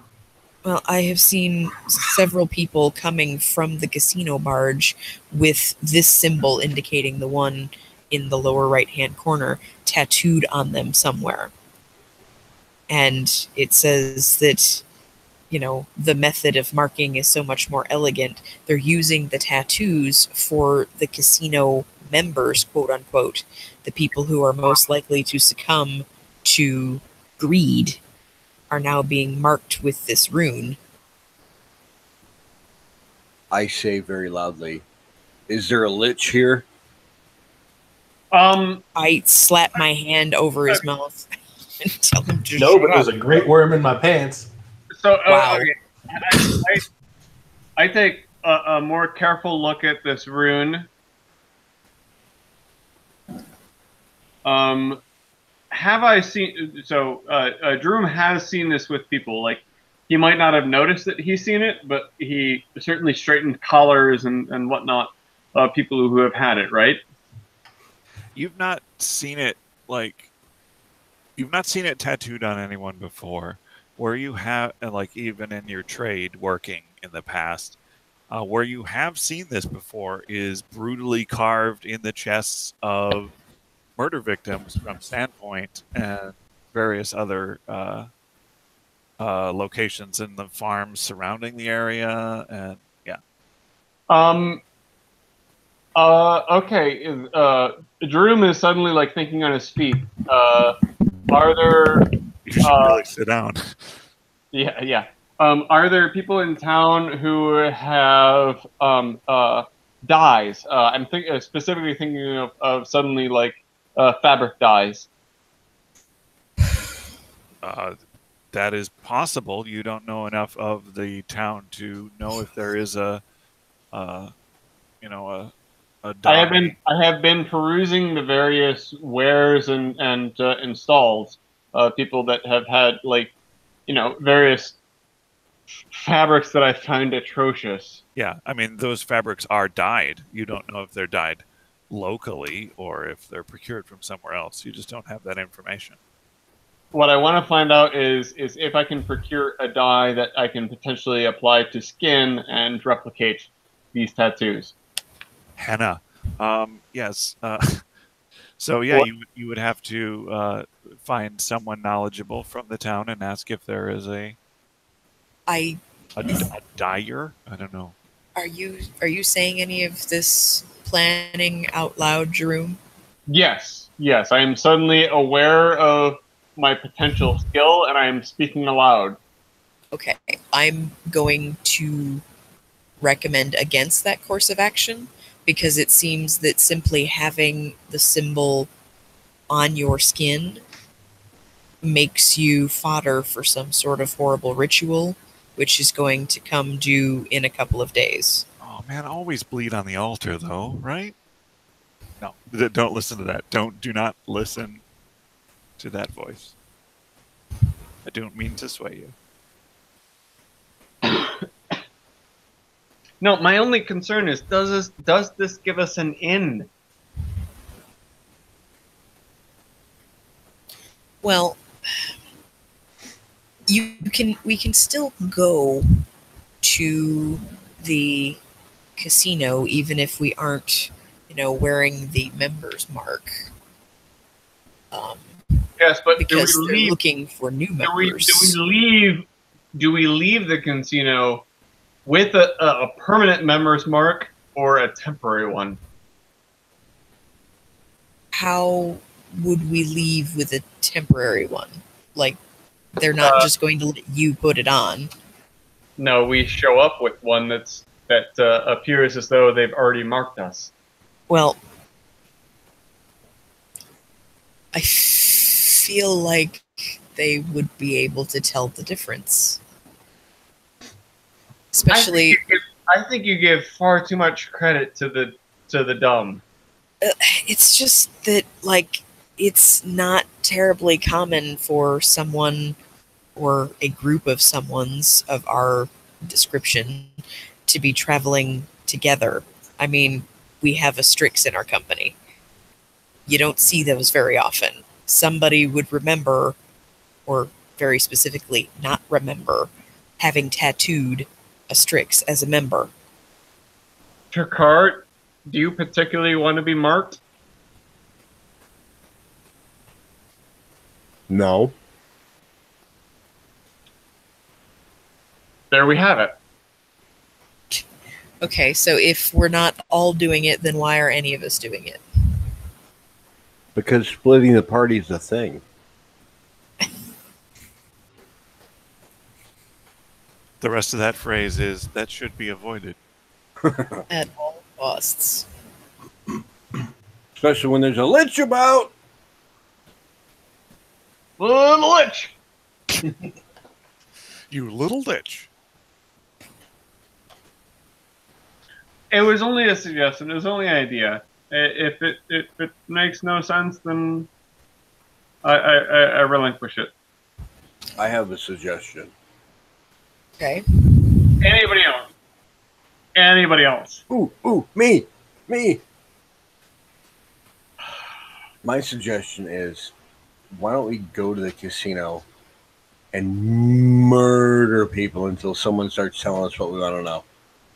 I've got bombs. It's Tell it. very Tell it, possibly going to Anything be. else? I mean, I'm kind of with Takara on this one. I've got bombs. They're not gonna like that on a ship. True. Didn't like it on the last ship I didn't use them on the last ship. because they didn't like it. They do like the highfalutin, and I am more than willing to play the highfalutin. Yeah, but we're more than happy to blow this place to smithereens. And maybe you with it. Just, I mean, I don't deny you that desire. I just need some gratuitous violence in my life sooner than later. I mean, I would gladly see you raise all of these buildings to ruins, but I mean, hell, if we just destroy the whole town, it might make things a little easier for us. Reyna, what is your suggestion? Well, speaking in the long term, I can't really. Jeez, what was that? Can't really speculate. Yeah.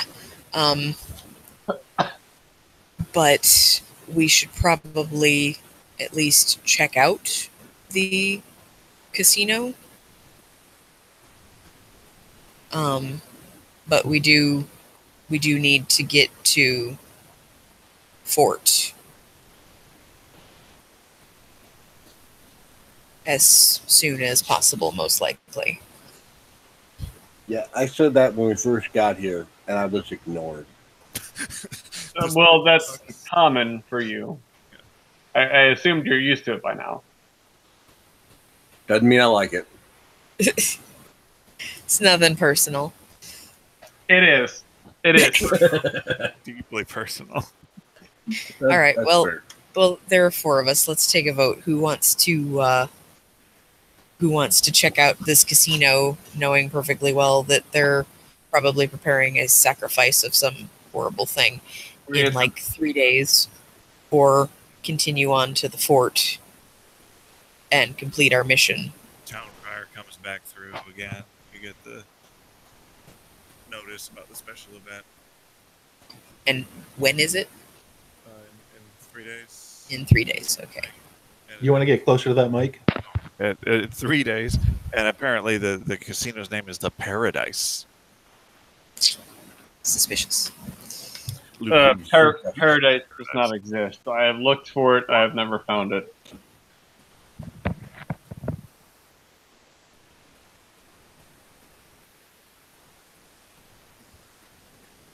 Dice.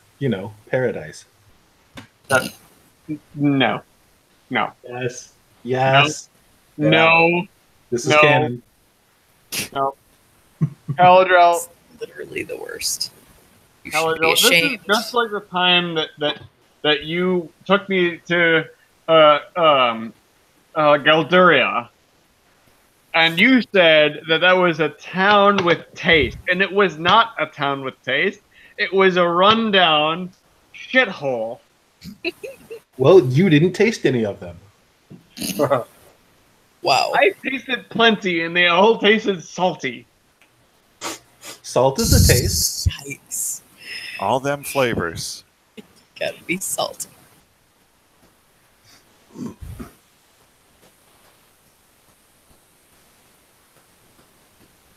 So I say we treat it like a bank robbery. We get Go a garbage in. truck. Go in guns blazing. Get everyone down on their faces. Actually robbed the place. Actually rob the place, and then torture the information out of those that are there. Like, for cover. We That rob it. sounds kind of evil. And then we burn the whole casino. Caladrel, Takar, I am all for burning everything in this godforsaken town to the ground, especially their godforsaken lapels Good. and And their double-breasted atrocities. I agree wholeheartedly, although I'm not sure what double-breasted atrocities you're referring to. And You've seen it, you fucker! Wow, Oh, he's gotten aggressive. that escalated quickly.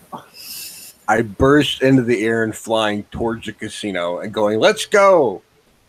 What the hell? So is that what we voted then? But But I'm not fully on board. Okay. I mean, I'm on board for going there. I'm not on board for killing everyone. I'm certainly not for that. seems legit. Well, your tank is on the way to attack the place, so meh. Guys, I think he's going to die. Probably. Well, I start jogging after him, I guess. I guess I'll put my clothes back on. Oh, Jesus, you would be This isn't naked. going to happen. It's not necessary. And it didn't help you in the first place. It's not going to help you now. You're all a bunch of cock teases. I literally have no idea what you're talking about. She has never seen. What? What? I'm standing right here. You're an elf. Uh-huh. Anyways, To be fair, so is her girlfriend. yeah. So an argument might suggest that she has, in fact, seen an elf stick. I mean, More so. especially the women.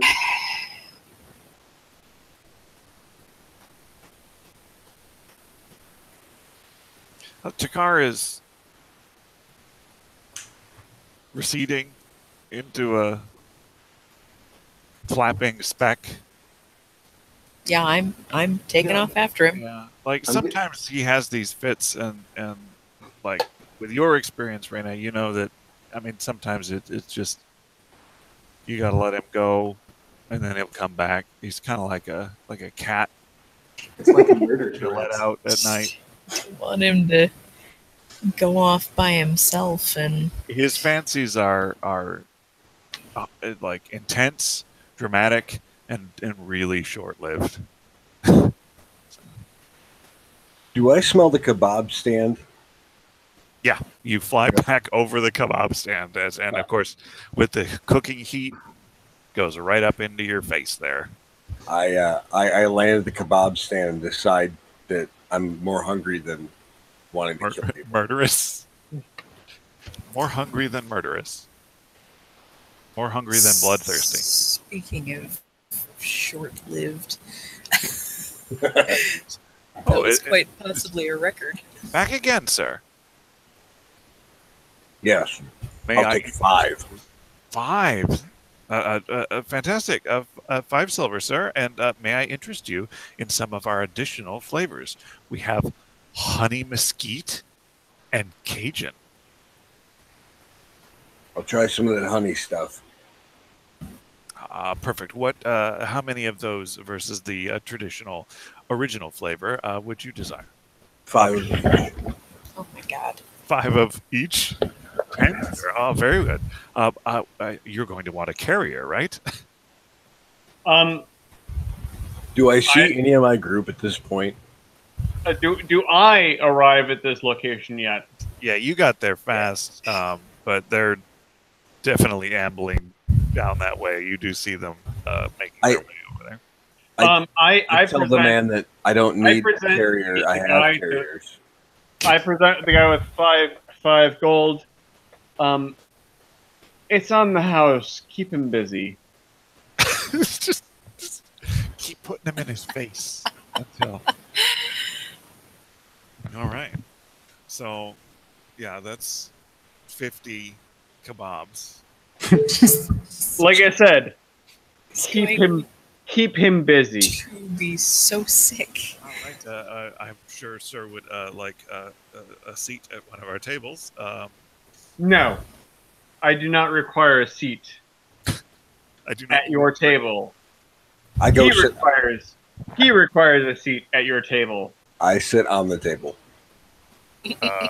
That will also work. And the guy has one of his assistant, like kitchen boys that was helping. A second assistant, second night manager. Yeah. Of third rank. His name appears to be Neil. Fucking Phil. Yeah. Sure, why not? He's got a name tag. There's a little like anthropomorphic kebab cartoon figure that is their logo. It's a little weird to have a guy that's made out of chunks of meat with a stick through him with eyeballs. But they did it. Hey, Horrified. Yeah, it's pretty terrible. But yeah, he's on the name tags and on the tent. And, you see that there might be a bin in the back that has a costume that is that guy. God. Yeah, they're really pushing hard. They're a new organization. They're really Jerome carries on. He does not care so long as that his friend is occupied. Yeah, they've basically taken this assistant night manager, Neil, and turned him into your personal kebab servant at 5 gold. So he is just bringing you a stream of kebabs. The honey mesquite, it's nice. It might be a little intense for your, Your car can take it. Yeah. It covers up some of the meat flavor that you had previously. It's a difficult choice. I tell him that I would like more of the original instead. Very well.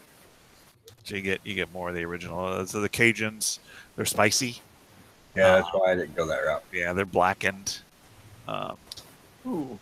It seems like it might be maybe kebabs that had been left in a little too long by the That's okay. Enough spice is okay. Yeah, the inexpert hand of Neil in the back that is suddenly, because Cajun is written on the menu like in just handwriting as like an addition. So moving along, Jerome passes the gold and carries on. Okay. Just keep walking. Where are you walking to? Towards the docks, towards this casino. All right.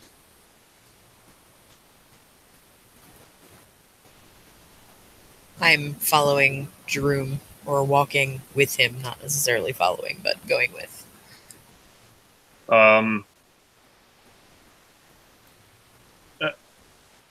If Raina is at my side, I ask, how do you want to play this? Well, I think that we're just doing some reconnaissance at this point. I don't think we're doing much of anything. Just, I mean, we can't formulate a plan until we know what's going on. Yeah. However, we are about to go into a casino boat. There is a certain amount that has to be spent. There's a certain amount that potentially, if you want to get the information that you want to get, has to get spent. Understood. I'm not really a stranger to games of chance. And I have some coin, but I'll start out with 5 gold. You feed my pocket. fair enough. Before we start looking for answers, I suppose we need to ascertain what the questions are. That would be helpful. Yes, I've already answered a fair quantity of questions. I guess the primary question that I have is who actually knows what's going on and who is just a pawn. I'll play. I'll do whatever I can.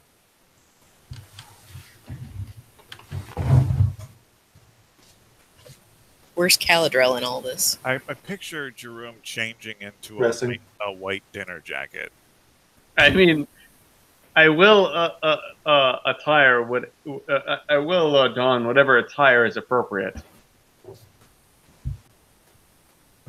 Eventually, Caladrel gets dressed and starts running after everyone else. You've been getting dressed for the last 20 minutes. It's a lot of buckles. Seriously. How'd you get them all undone so fast? The prospect of group sex. I assume we come upon the particular casino boat captain, or like whoever is the maitre d'. Well, at the dockside, there is just, simply sort of like a shuttle service. So next boat will be along in, well, they're right out there, probably about 10 minutes, sir. Right. I shall go upon with my particular, let's say, company. Are you quite all right, sir? I am gesturing towards like Raina when I say my company. Yeah, yes. I am more than fine. As I brush the attire I have changed into, which is the best of robes I have. Okay. So, are you new to the Paradise, sir? I have attained paradise before. Specifically the casino, sir. You and your fine lady companion. We are seeking new forms of paradise. Yes. Well, then I would certainly like to recommend the baccarat tables are especially hot this afternoon, and also The baccarat tables are for old women who need to find ways to spend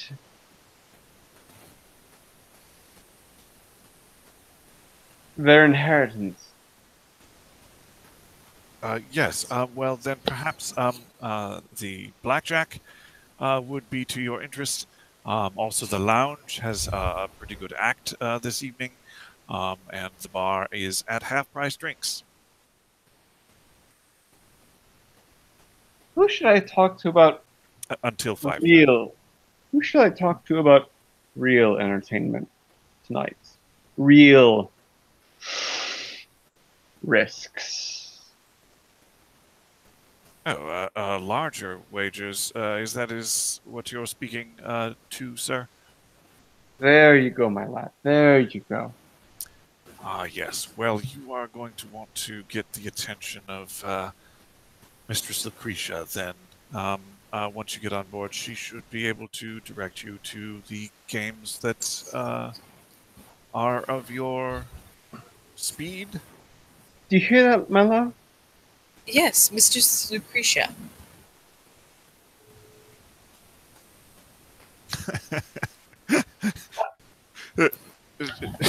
Jerome, as you turn to her as Rana speaks to you, she's making just the slightest face of "What the hell are you doing, Jerome?"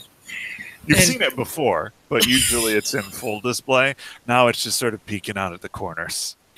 And as soon as he turns to me and directs, attention to me, I will cover it up with a smile. And yes, I suddenly agree with everything that he's saying. Yes, Mistress Lucretia, heard all about it.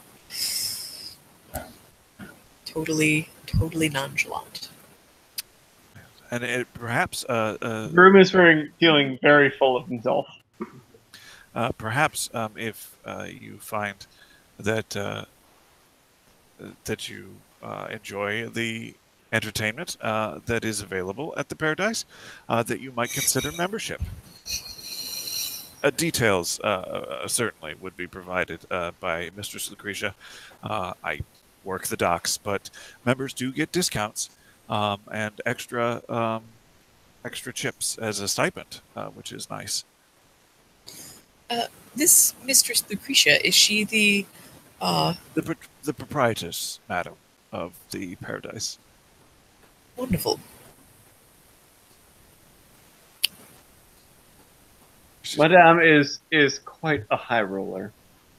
She was always willing to engage with gentlefolk such as yourselves in matters pertaining to special concerns.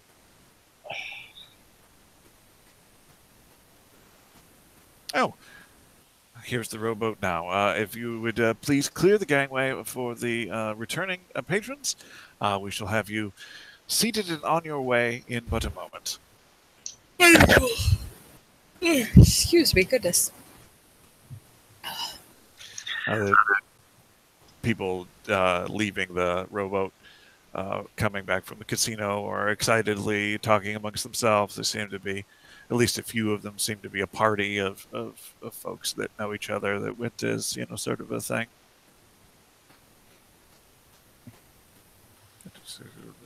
It seemed to be fairly jovial. Rhubarb. Rutabaga. As the boat is cleared, you are ushered on board. It's a sort of wide stable craft, just sort of meant for this type of thing, sort of flat bottom to it. Hold the boat. You must hurry, sir. We're almost full. Thump, thump, thump, thump, thump. Caldro gets there, takes the last seat. Whew, made it. Dives off the dock and starts Wow. doing the breaststroke to catch up with us. Got the last seat. You are seated in there, taking up half the boat, basically, with the three of you. But there's Mike. an older couple and a Mike. His mic is in a perfect position. I don't know why it's not working. I don't Jason, Jeremy, Phil. Phil, seriously? an older couple and sort of just a guy that's by himself, sort of keeping to himself. I turned to him. Are you a Phil? Excuse me? What? Sorry, what? You're a Phil. Oh, he's a Phil? Maybe I should get off the boat. Splash.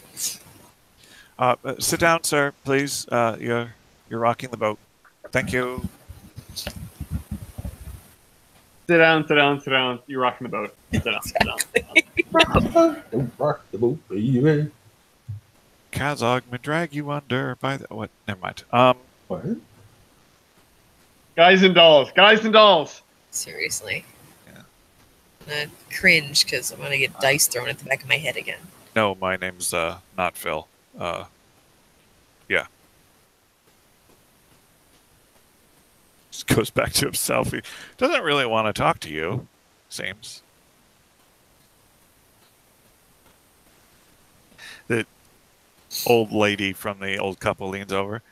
First time to the casino. To whom is she speaking? Just the two of you.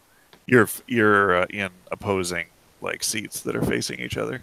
Do I look like I am never been to a Yes, it's casino our first before? time to this particular casino.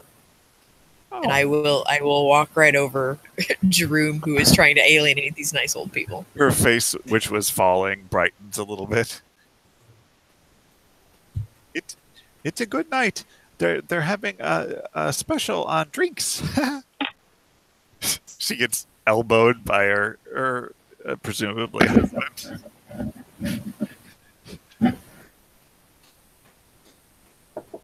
Beatrice, old thing, don't make the people think you're a lush. He gets a playful smack on the shoulder. Anyway, we really are coming there for the performance. There's a really nice musician playing this evening, and We tend to go out every Friday night or so. And the musician is? I swear to God, if it's Carl. It's Carl.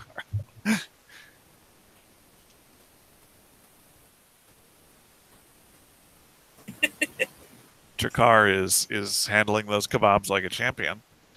It's really starting to worry the people around him how bottomless in the kebab arena. Really knows how to pack in that meat, huh? Yeah, he really can. He really can get that thing all the way down. You know. It is 5 gold worth of meat packing. I'll always pay for the premium.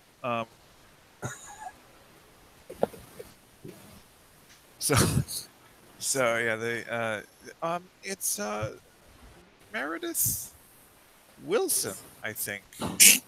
With 2 L's. I'm not sure how she spells it. How do you Meredith. get 2 L's in Meredith? Meredith. Meredith. Fucking Wilson. The old people look aghast at Jerome's outburst of language. I want to know that I heard you correctly. Yes, Meredith Wilson. Meredith Wilson. Yes. Is he all right? Yes, we're a little out of sorts. It's been a long travel to get to town here.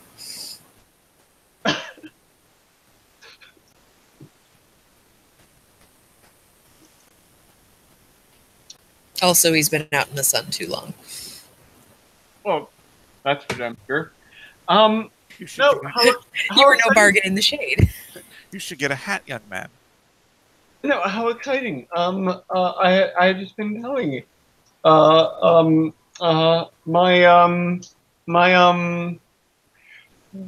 that it has been a long time since we've heard Meredith Wilson. I look at Beatrice and wink as he stutters over whatever he wants to call me.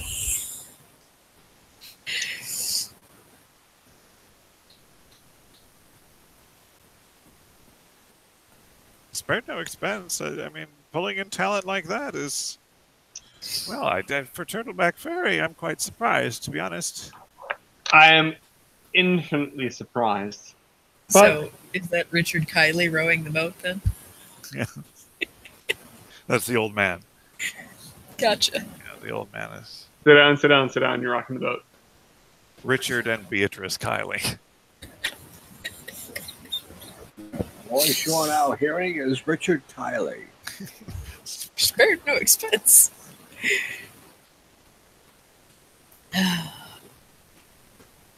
Welcome to Jurassic Park. That's what I should have said a half an hour ago when we arrived. And at this point, your little back and forth with the other passengers, you barely notice the passage at all, and you are pulling up alongside the Paradise. I still hold back a vomit with all these people's gaudy, awful apparel. Yeah, the old people are dressed, Like old people. Yeah, fairly nice. Oh, no, I'm fine with old people. Just the young people that just don't know what to do with themselves. The colors, like you're getting, there's a lot of like green and red being combined. Like it's just...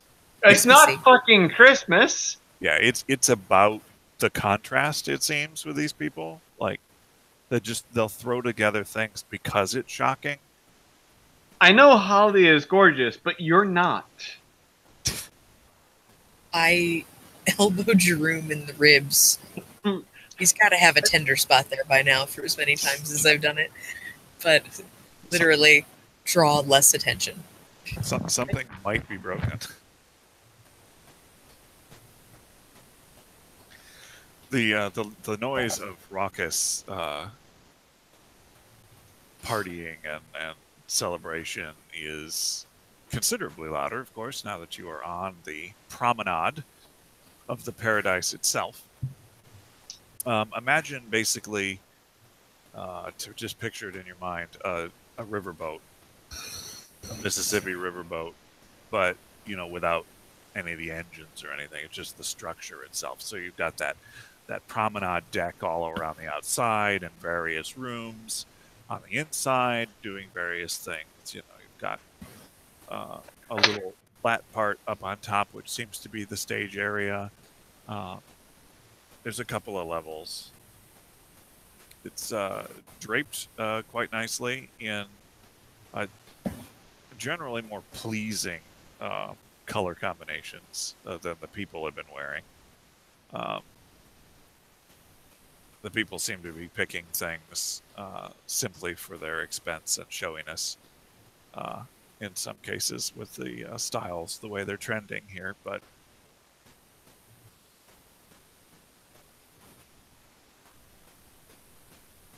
it seems to be a happening place. Oh. Raina, just direct me to the nearest ledge that I can vomit over. You were on the promenade. It is half of the directions you could face are overboard. Only half? Only half. Ugh.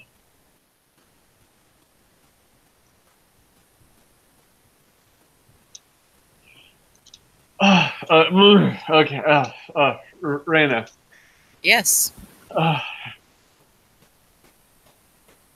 What do we require? What? We were supposed to find Mistress Lucretia. Right. What table do you suggest? Hmm.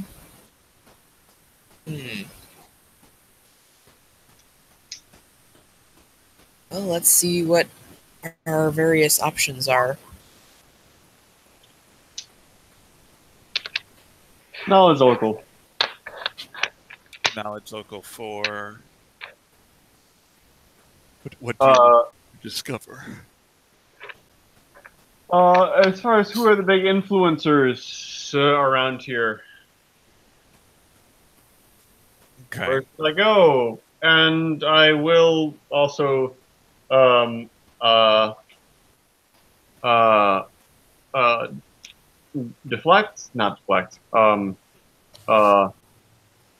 defer to Raina's judgment. All right. I am, for my perception check there, I'm scoping out the room looking for, like, security guards or the equivalent, whose staff and whose patrons, and, what sorts of games they have going on. Okay. You see a general assortment of games. They're generally separated out into different rooms. So because of the structure of this, there isn't really just a giant casino floor or something. There are separate sort of rooms that have different events, and then you walk past and you can look through the doors and the windows into these different chambers as you make the perimeter. There are roulette wheels. There seems to be a card game room where some card games are being played, presumably blackjack. You walk by the baccarat tables. It is mystifying. No one knows how it's played or what's going on. It's every bit Kind of like backgammon. every bit as true there as it is in the future. There seems to be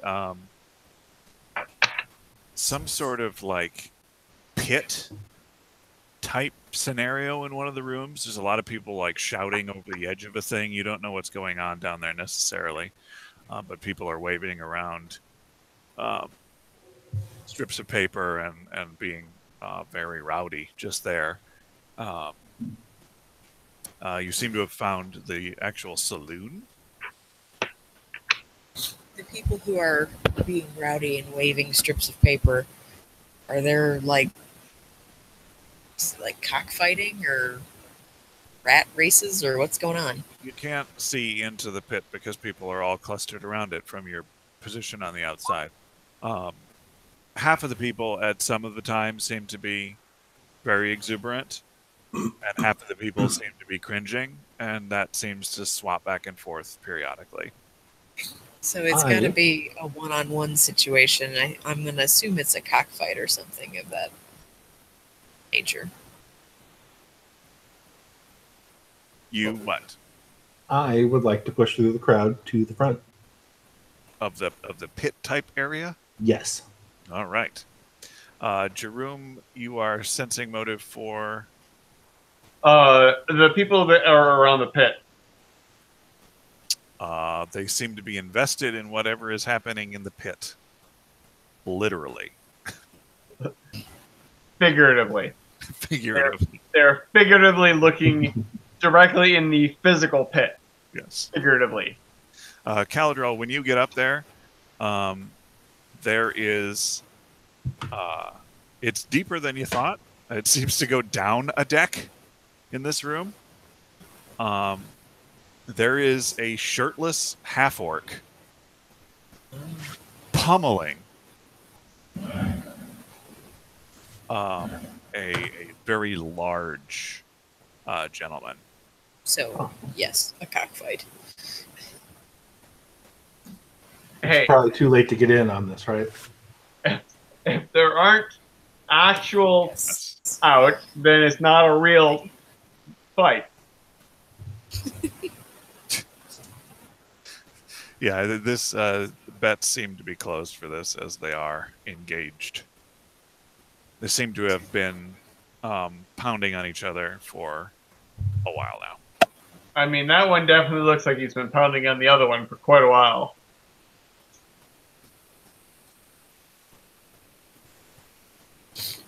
What does the other guy look like? The non-half orc? Is he just a human, but he's huge, or what? Yeah, he's a human, but he's like big.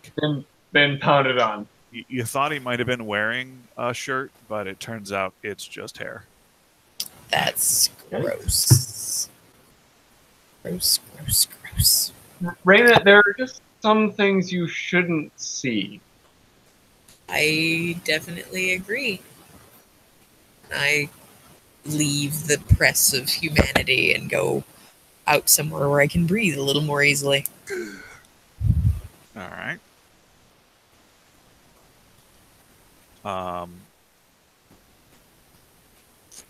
Jerome, okay, yeah. Raina, you see, and Jerome, you also see a gentleman sort of at the rail with a cigar. Seems to be taking a break from whatever his activities were. You doubt that he came from the fighting pit room. He's dressed very well. I go up to the railing. These commoners bore me. What's on this boat? I'm going to stand back and watch this like a train wreck. What is on this boat worth seeing? Wow. Meredith Wilson. Meredith Wilson, for one thing. Lovely voice. I don't know. It depends on your bracket. Sort of looks you up and down. Takes a long puff at the cigar.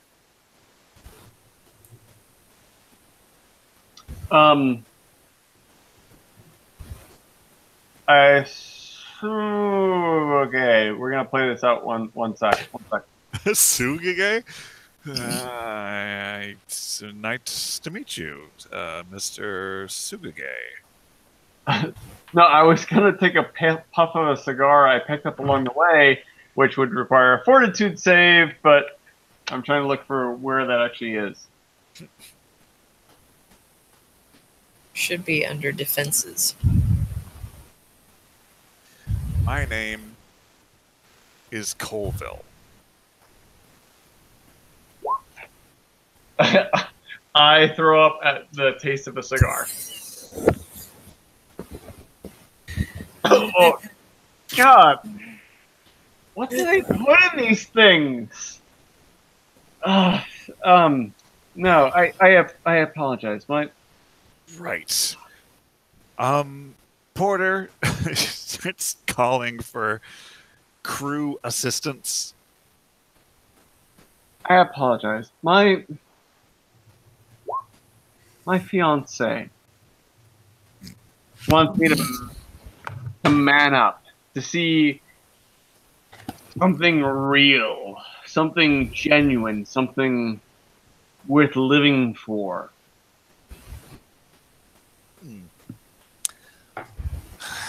I think I have just the game for you. Oh? So far, I've seen people spill their guts in a rather unamusing way. Like you just did?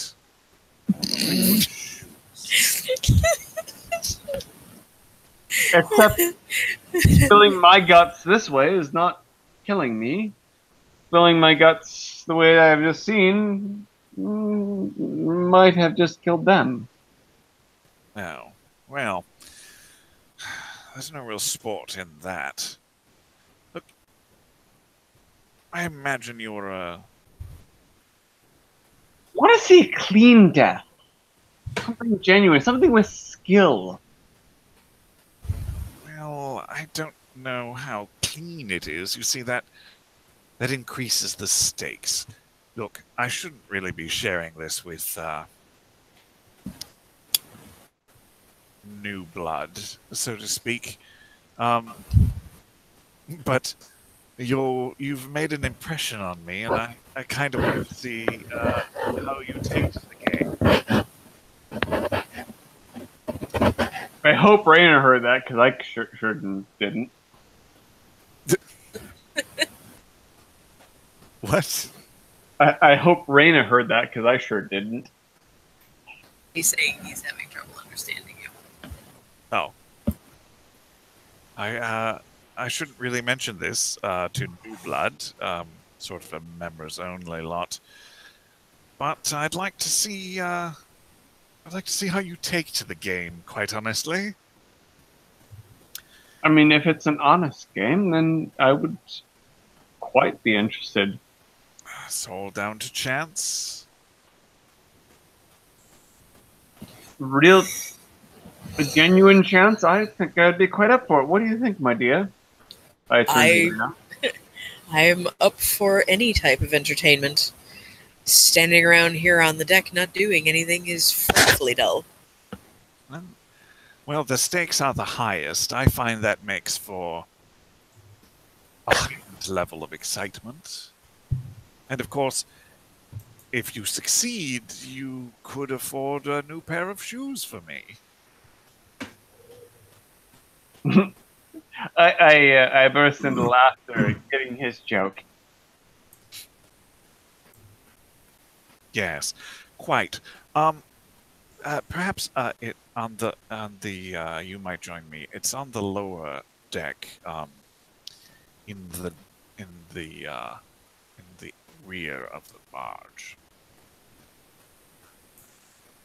The aft is what they tend to call it, but I see what you're saying. Or stern, as it were. Well, it Jerome pretends to know what he's talking about. I know. That's why Rain is so amused. the pointy end. Yes. Jesus, Not even the pointy end. it's not.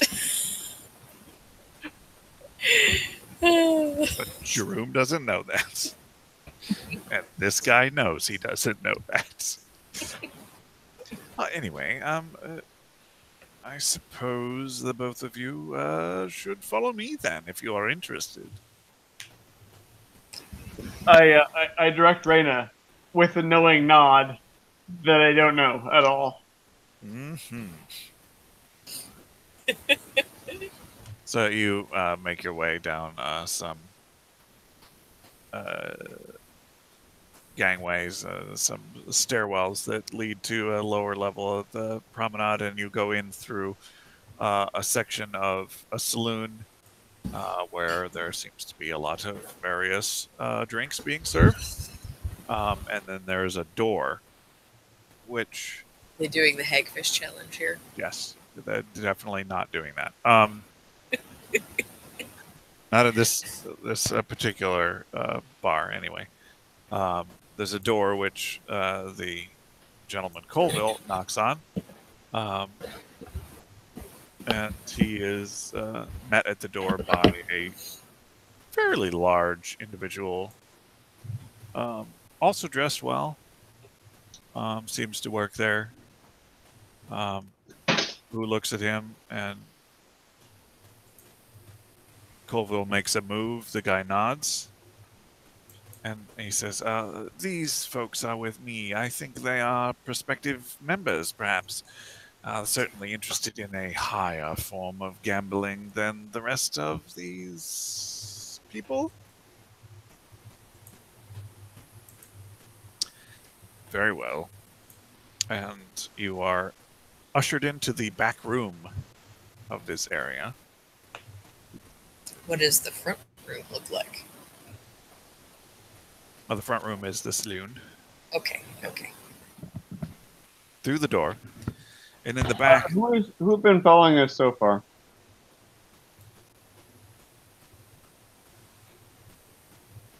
I think it's just you. Fuck. Last I knew about Caladril, he was hanging out by a pit, waiting for the next fight to start, presumably. Still at the pit. We are so screwed. Anyways, continue. I got to pretend I'm not with you. So, Easy to pretend to not be with us when you're not with us. Truth. all right. So, the important part here is that this game is for members only. Now, there are many benefits to membership. First of all, access to more exciting entertainment such as this. Second, And what exactly is this? Pardon my interruption, but you're talking a lot about talking around in circles around this particular thing and never actually giving any details about it. She's not one for small talk. yes, I can see you're quite the opposite. Yes, well, it is, the details are members only, of course. It's a sort of a private enterprise. But you also get discounts on drinks and a stipend of chips with which to gamble in the more pedestrian pursuits. Alright, hold up a sec. Oh, that was abysmal. That sounds a bit more up our alley, does it not, my dear? For my lousy 13, does this dude work here? Or is he just some random schmo who is proselytizing membership? It's a little hard for you to tell.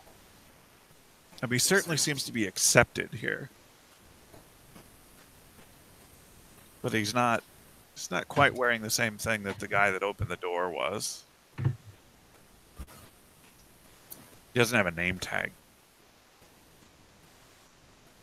Fuck, well, that's a dead giveaway.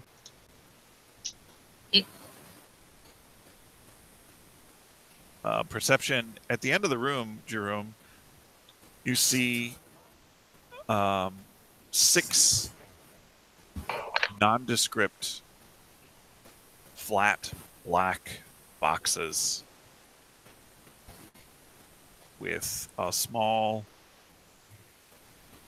maybe 2 3-inch hole in the top of each that seem to have some sort of bristly sort of material closing the hole off.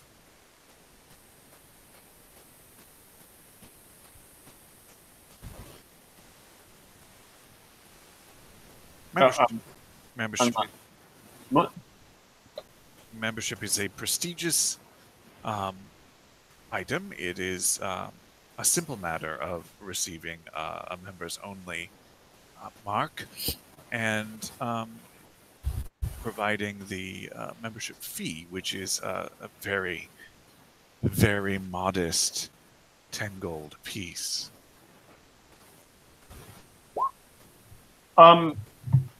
I do a disguise. Oh yes.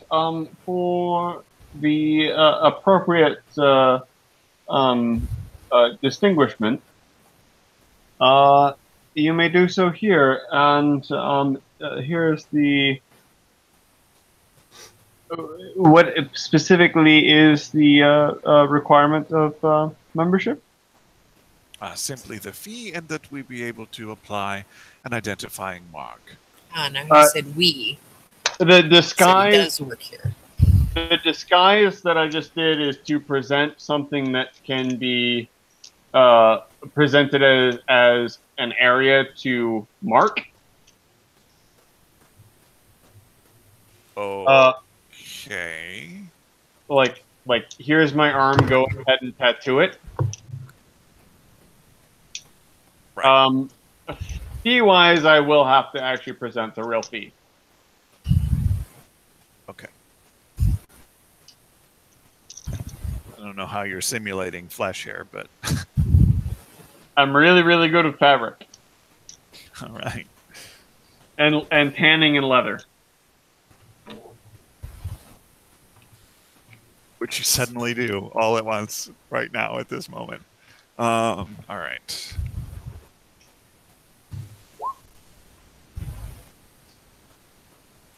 Very well. And of course, the one of the conditions of membership, as you asked, is that you keep this mark secret. We don't want. We don't want commoners in here. I understand. That's exactly, and it might be copied. You know, if you were.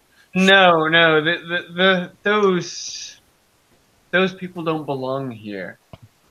Yes, it's a pretty exclusive thing. Anyway, it only takes but a moment. Do I need to attempt again for Reyna? Yeah, that would be separate. If she has not mentioned that she was willing to do. You have mentioned that you were willing to do. Yeah, I have enough skin exposed that I don't think there's any way that we could, present something fake as something real. So I'm just sort of along for the ride. He makes a gesture to one of the gentlemen that are sort of in around here, who comes over. He says, "Yes, this gentleman here is interested in becoming a member. He's also interested in playing our game. If you would simply initiate him, and for the lady, does." Well, we tend to work together, so in the interest of, we don't both need to do it at this time. Plus, I don't know where I could have you put the mark that it wouldn't be obvious, sort of gesturing at my... If my disguise works. Well, I mean, yes, you do have a lot of available real estate, but perhaps a little too open for something that we wanted to keep hidden. Of course, propriety would necessitate that any additional locations may be done, perhaps in private.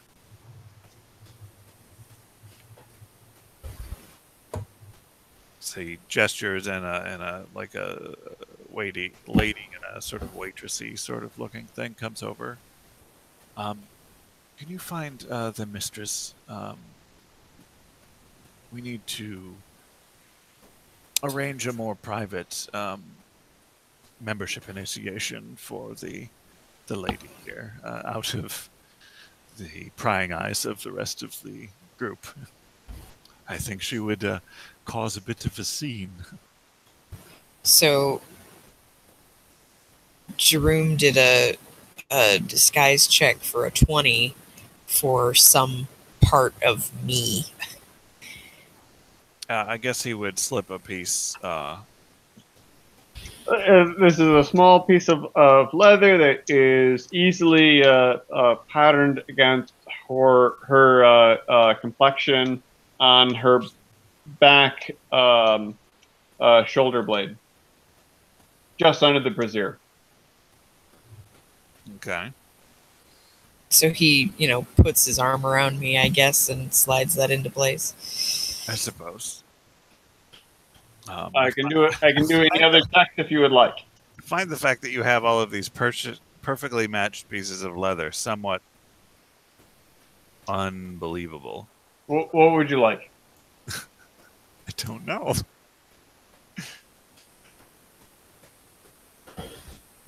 So you do provide her a piece of synthetic flesh,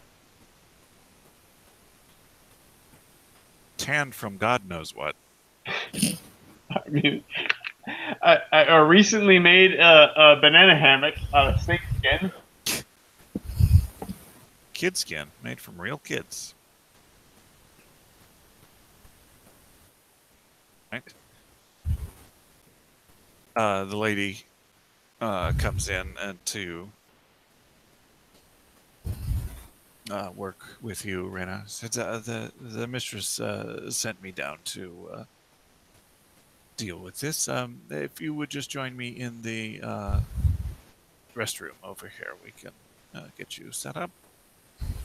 The one guy that's dealing with you, Jerome, pulls out this, what appears to be a parchment. And he lays it over the area that you have offered and says something. It's sort of muttered, hard to make out under his breath, and you feel a heat through even your disguise area there. And when he pulls it back off, the parchment itself is blank. And you have a 7-pointed star in red on your arm. Well, quotes arm, or wherever you were offering. Well, there's a first time for everything. Yeah. So I'm gonna try and chat with the girl that's with me. Ask her, just small talky questions like, how long have you worked here? And like, what is the significance of the shape of the tattoo? Because when I think of paradise, I think of things like, I don't know, palm trees. She says, I've been here for a little while. It's a good job. It's easy work. Happy people. I think it's meant to be a sun or something. I'm not sure. Oh, that would make sense. I see. Rain is all about sun. Perfect. It doesn't Caladril, there's a new matchup starting. Who are the combatants? There seems to be like a halfling who is basically shaved bald, but he just has, like, all of the hair had been displaced from his head and put into mutton chops. Nice. The muttoniest of chops that you have ever seen. His name is Mantooth. They would be Or Shark Jaw. it would be extensive mutton chops on, like, a full-sized, like medium creature, but they are on this tiny halfling. And the opponent that is facing the halfling is seemingly I mean, they're sort of rare, so I don't know if you would notice, but they sort of has a sort of lavender skin tone and some horns. Generally seem to be okay other than that. What kind of, would that be like a knowledge nature, knowledge arcana? Yeah, you could do Which one? nature, I suppose. Yeah, that's a Yeah, it's a tiefling. tiefling. Yeah, that's definitely a tiefling.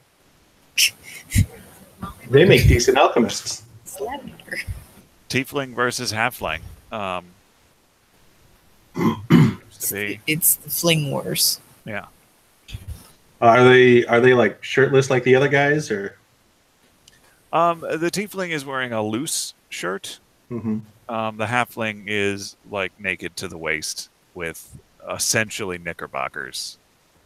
Are either of them riddled with scars? The halfling is fairly scarred. I am putting 100 gold on the halfling. All right. Wow. Wait, does 100 gold seem like a big bet for this kind of thing? You see various betting levels. 100 gold is probably on the higher end, but no, like there are people that are doing that. Let's make it 500. Jesus. The like Caladriel doesn't like have any concept of money or gold. what? Oh, I do. I just have a lot of it right now. 800 platinum. Wait, what? No. What? The bookie does like startle a little bit and then goes right to it and writes you out your slip. That's 500 gold on the halfling, sir. Yes, sir. All right. May the best of luck to you. There's a guy that is next to you along the pit wall. You like throwing money away, huh? What makes you say that? Well, I mean, look. He's got no chance. Why not? Look at the look in that demon spawn's eyes. He's a true killer, that. Is he? You see the size? What? Tiny guy like that, he's still around. Well, I think he's got some spunk. All right. I mean, it's your money to lose. Yes, it is. I put me money. Shut up. Murdoch the murderer. Guys with that name, they've never killed anyone in their life. Just looks you up and down. Yeah, I suppose you would know, huh? Yeah. Are you a hard man? Never, ever, ever, ever, ever ask Caladriel that.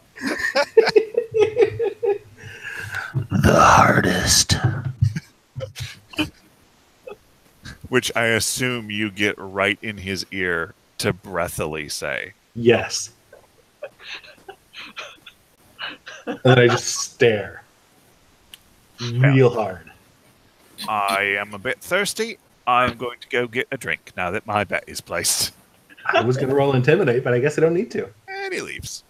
I'm going to do it anyways. You got a little more elbow room for about 3 seconds. Well, I'm glad he left. Yeah.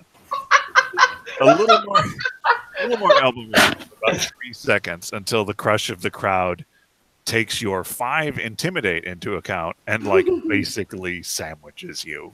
Yep. The rail is like in your gut. Yeah. I am fine with it as long as I'm up front. Is it cold? What? Just what cold? Just saying. I don't get it. Hold out. Yikes. What? Anyways, So this bout starts. The halfling shows a lot of mobility. Mm-hmm. He's doing a lot of footwork. We're losing you. A lot of unnecessary footwork. There's some hopping. He's doing the little foot switch thing. And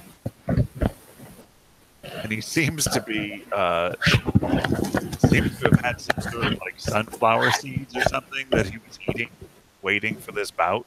Mhm. And he's sort of just flicking the hulls across the ring at the tiefling. And they're bouncing off of the tiefling's chest. Tiefling has just been circling slowly, just keeping the halfling squared up. With the microphone. Dave, I have not changed. My levels are very I know high. it's. I don't think Sorry. it's you. No, it was me. My stupid earphones were shedding black crap all over me, so I took it off, but I forgot to mute it first. Okay. Circling. Circling, just keeping the halfling squared up, but not really reacting to anything. Maybe I should have asked about these guys before placing that bet. You know. It didn't seem like Caladrel. That is true. All right. So at this point, the halfling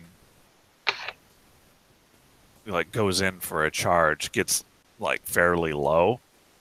Well, yeah, he's a halfling. Yeah, gets under it. You got to get under it. The tiefling steps aside, like because this charge was fairly like telegraphed. Shit. It came from a distance, but what the tiefling seems to have missed was that the charge wasn't the point. And just as the tiefling steps aside, the halfling expected that maneuver and trips him anyway. Yay.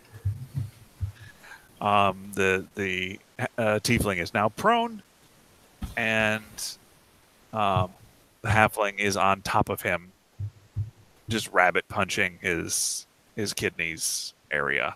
Nice. And with Reyna having a piece of parchment pulled out,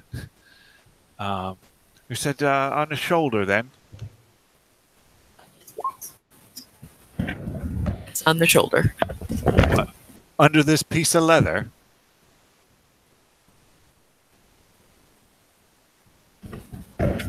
Sorry, but his disguise check was a 20. Right, you are. I'm fine. Okay. All right. It might be a little bit of a burning sensation, but you know. What's that about? She's a tough gal. She can take it. You're not there. We're in the ladies' room. I can overhear. I have perceptions. Did you be in a friggin' pervy creeper? I am. This is the ladies' room. Get out. No, it's just a bit of the magic of the transfer. It's, you know, it's to be expected. It's an indelible mark, you know, so it's got to be added. It's not too uncomfortable. It just didn't want it to startle you. Ah, well, thank you for the warning. She applies the thing, mumbles some words that you can't quite make out. There is a heat. I'm trying to pay very particular attention to the words, like even if she's speaking a language that I don't comprehend, I'm wanting to like try to phonetically remember the words. Okay. It's difficult. There are some hard consonants in the Your wording. mic is cutting out for some reason. There's some hard consonants involved in the wording. The pronunciation is a little tricky for you to remember at a one-off. You do not recognize the language. So while we're just shooting the breeze here, I'm going to ask her what the big to-do is in 3 days. Oh, there's going to be a big festival. We're having all sorts of additional performing talent in. The discounts for members specifically are greatly increased. You're looking at free drinks all night. Also, the buy-in at the table is considered to be double what you offered. So your money is going to go further than it ever has before. I expect basically all of the membership to be here. It'll be quite the thing. Yes, I imagine so. I'm not even sure how they managed to, to put on such an event. But no one here has likely seen anything to match it. Sounds terribly exciting.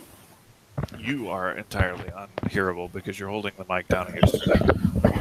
Sorry, it was a problem.